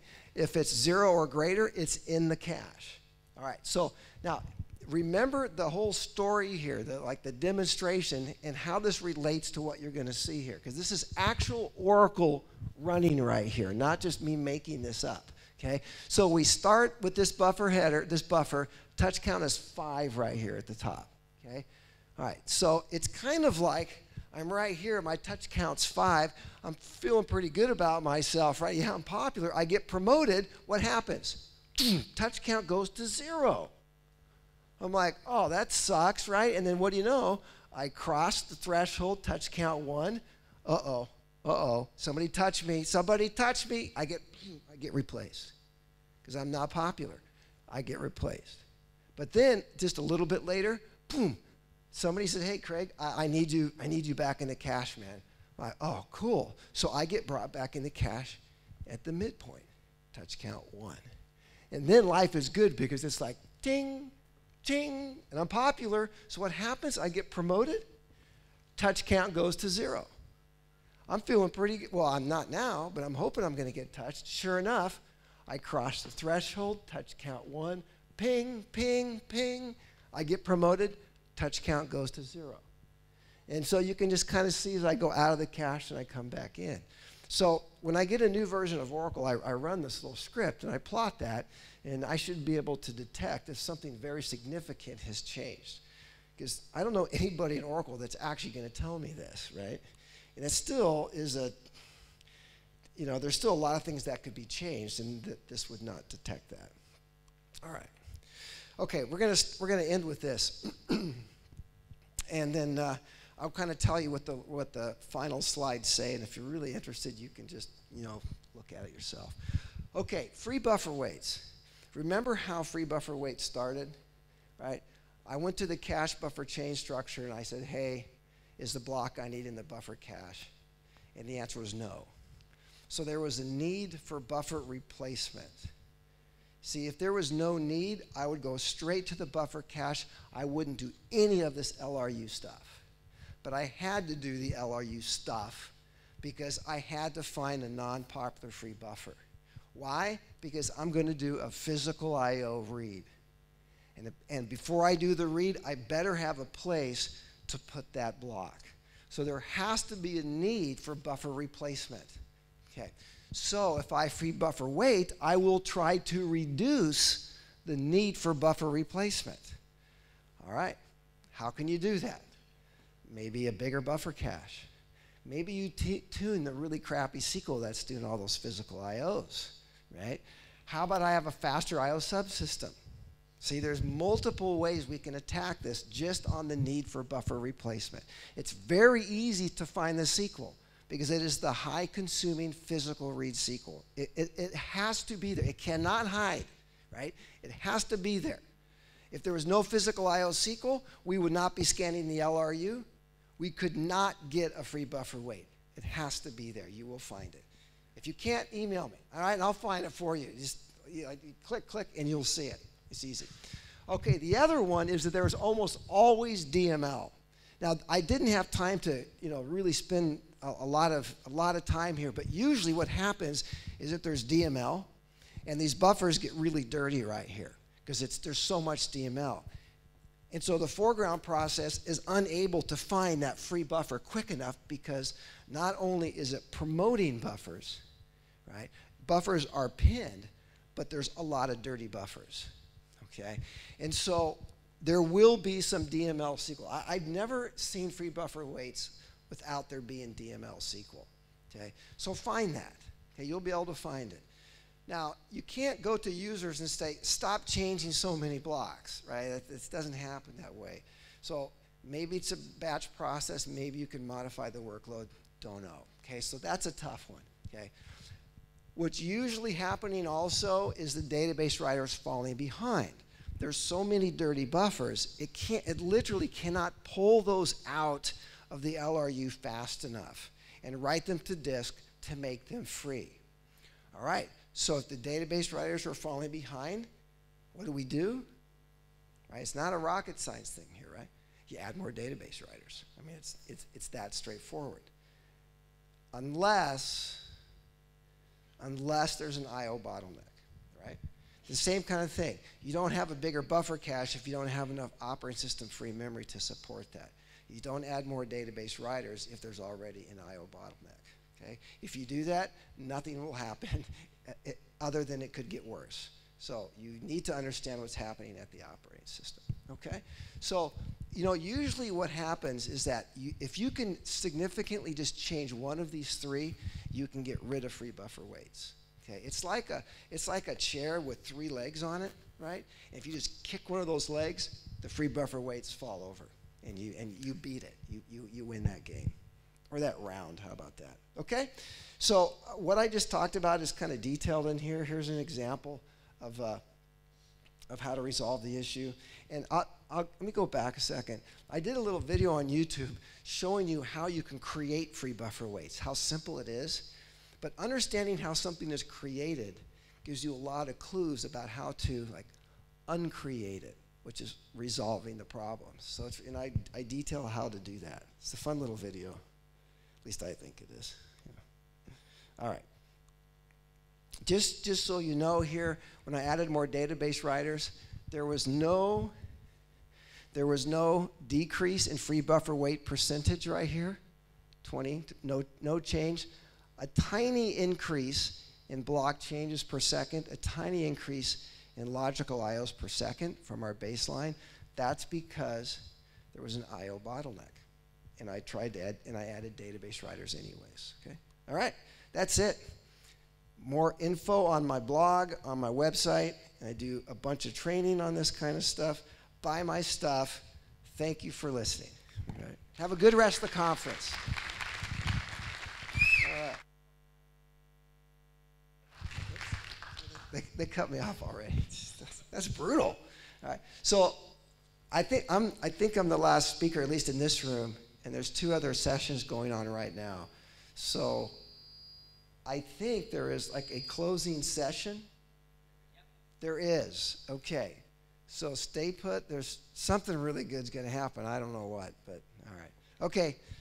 That's it for me. Thanks again for listening, you guys.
Sí.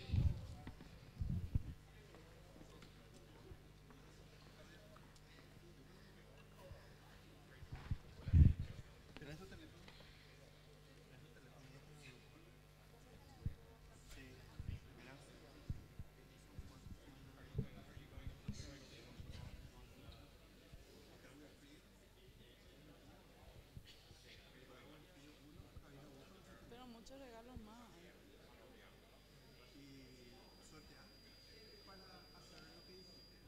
¿Dónde me pasaste? Ah, bueno. Estos dos. Javier Augusto.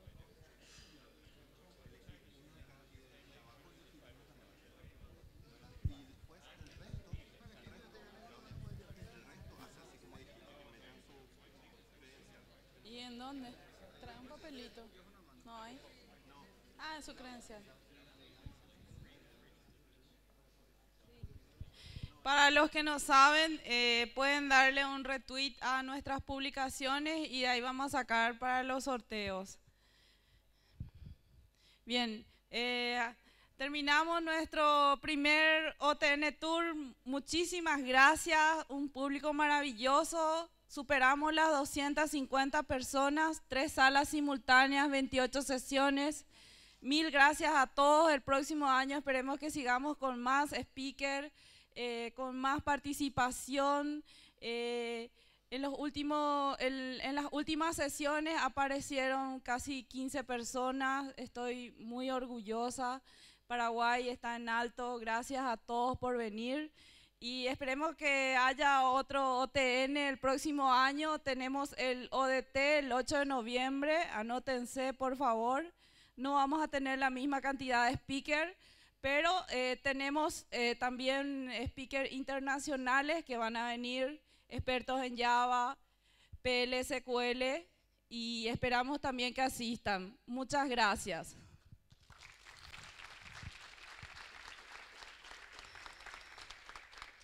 Quiero mencionar a la gente que nos auspició porque realmente esto fue posible, especialmente a los partners locales, al equipo de Inventiva, a Century, a Alias, muy especialmente a la gente de Chortizer. Muchas gracias por haber venido al Chaco, 600 kilómetros. Gracias a todos los que vinieron del interior del país, muy agradecida.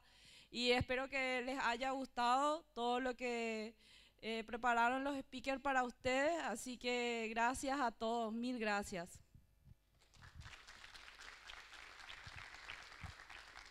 Ahora viene el sorteo. Me dan la tarea más difícil. Javier Augusto, ¿está aquí?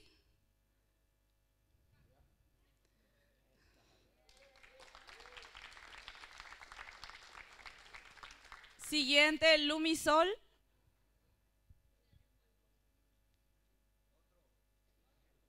Die 407.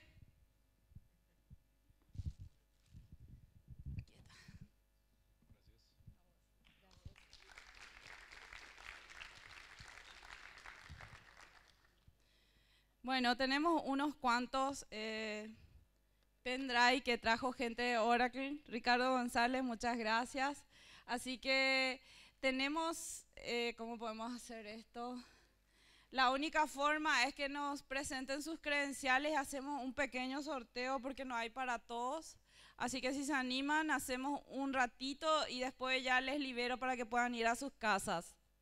¿Pueden juntar las credenciales?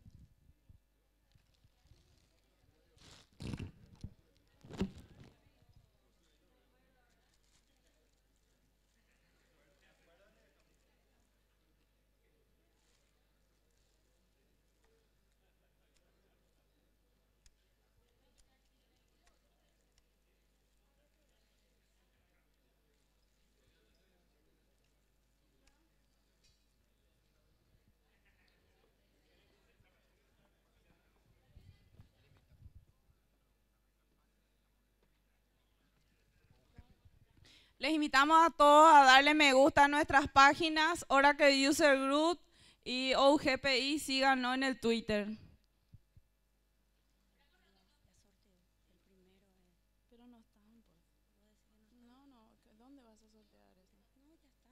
Ah, bueno.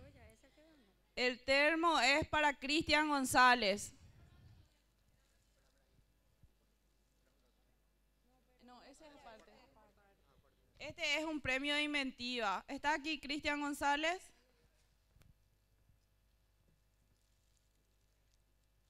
¿Hay otro?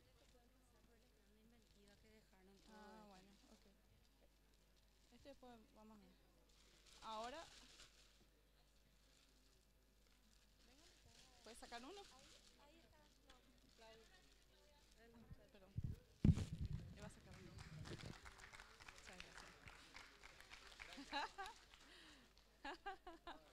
Acá le dimos una tarea difícil. Un aplauso.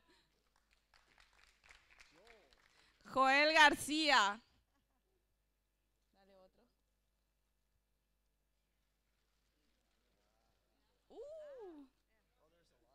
Falta otro. Espera.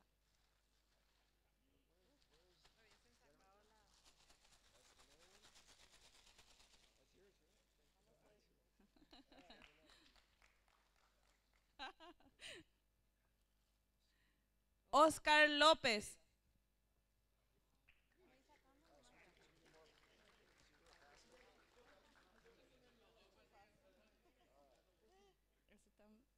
atrás. Diana Ibarra. Esperen un ratito, vamos a ir dando por aparte. No, y por eso. Dos, bueno. Ahí que.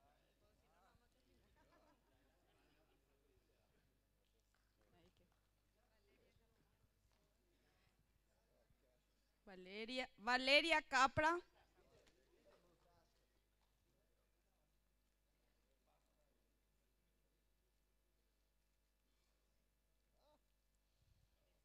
Vivi Fleitas.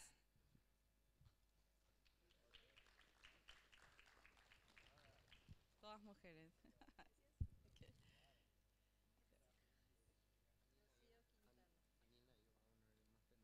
Anil Nair va a donar más pendrive. Un aplauso. Espera un ratito. Espera un ratito. Rocío Quintana.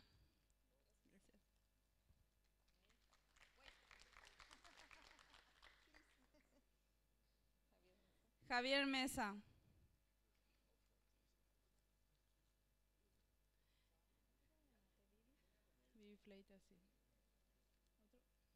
Bruno Ostertag.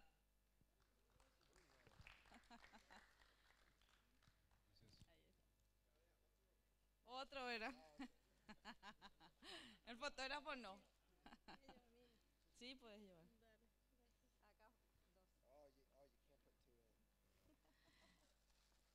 Carlos Quintana. Pueden llevar otra vez su portanombre.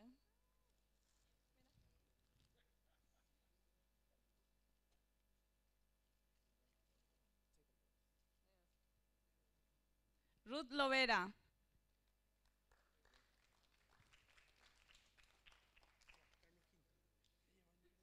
Sí, un momento. Sí. Gustavo Fariña. Sí. Emanuel Galvão.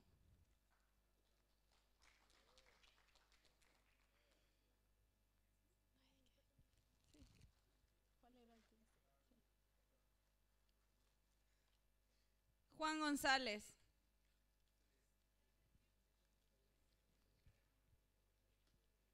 Puedes llevar tu portanombre. ¿Cuál es tu portanombre? Sí. ¿Tu nombre? Ok. De Vivi está por acá. Vivi Fleita. Sí. No, ese no es. No sé cuál es. Juan González. Aquí. Muchas gracias.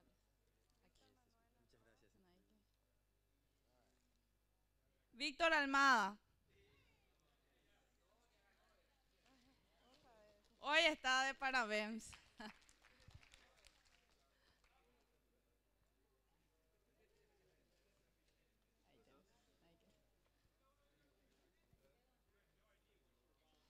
José Torres. José Torres. Hugo González.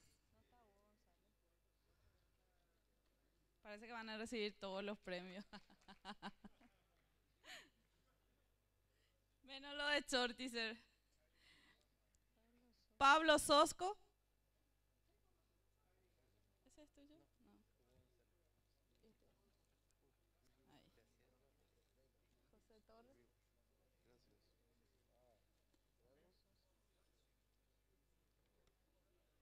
Rosa Ramírez.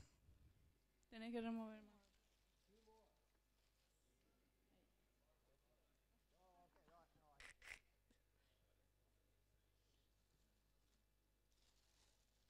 Macarena Ortellado. Sí, ahí.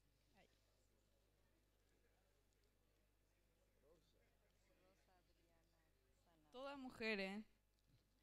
Rosa Sanabria. ¿No hay más? No.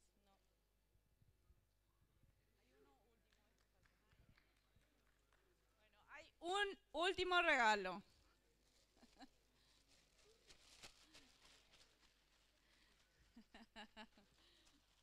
¿Tu nombre? Sí, este.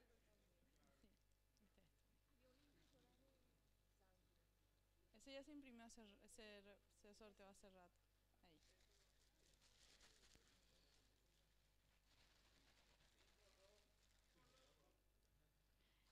Alexis Plas.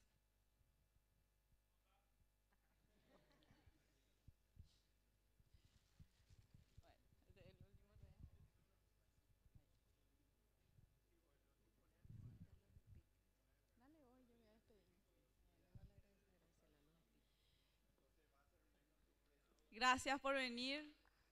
Sean bienvenidos en Paraguay. Esta es su casa. Vuelvan cuando quieran. Gracias. Gracias a todos. Nos vemos en el próximo OTN. Muchas gracias. Hay una lista de gente que ganó Inventiva. Ustedes pueden pasar. ¿Querés decir?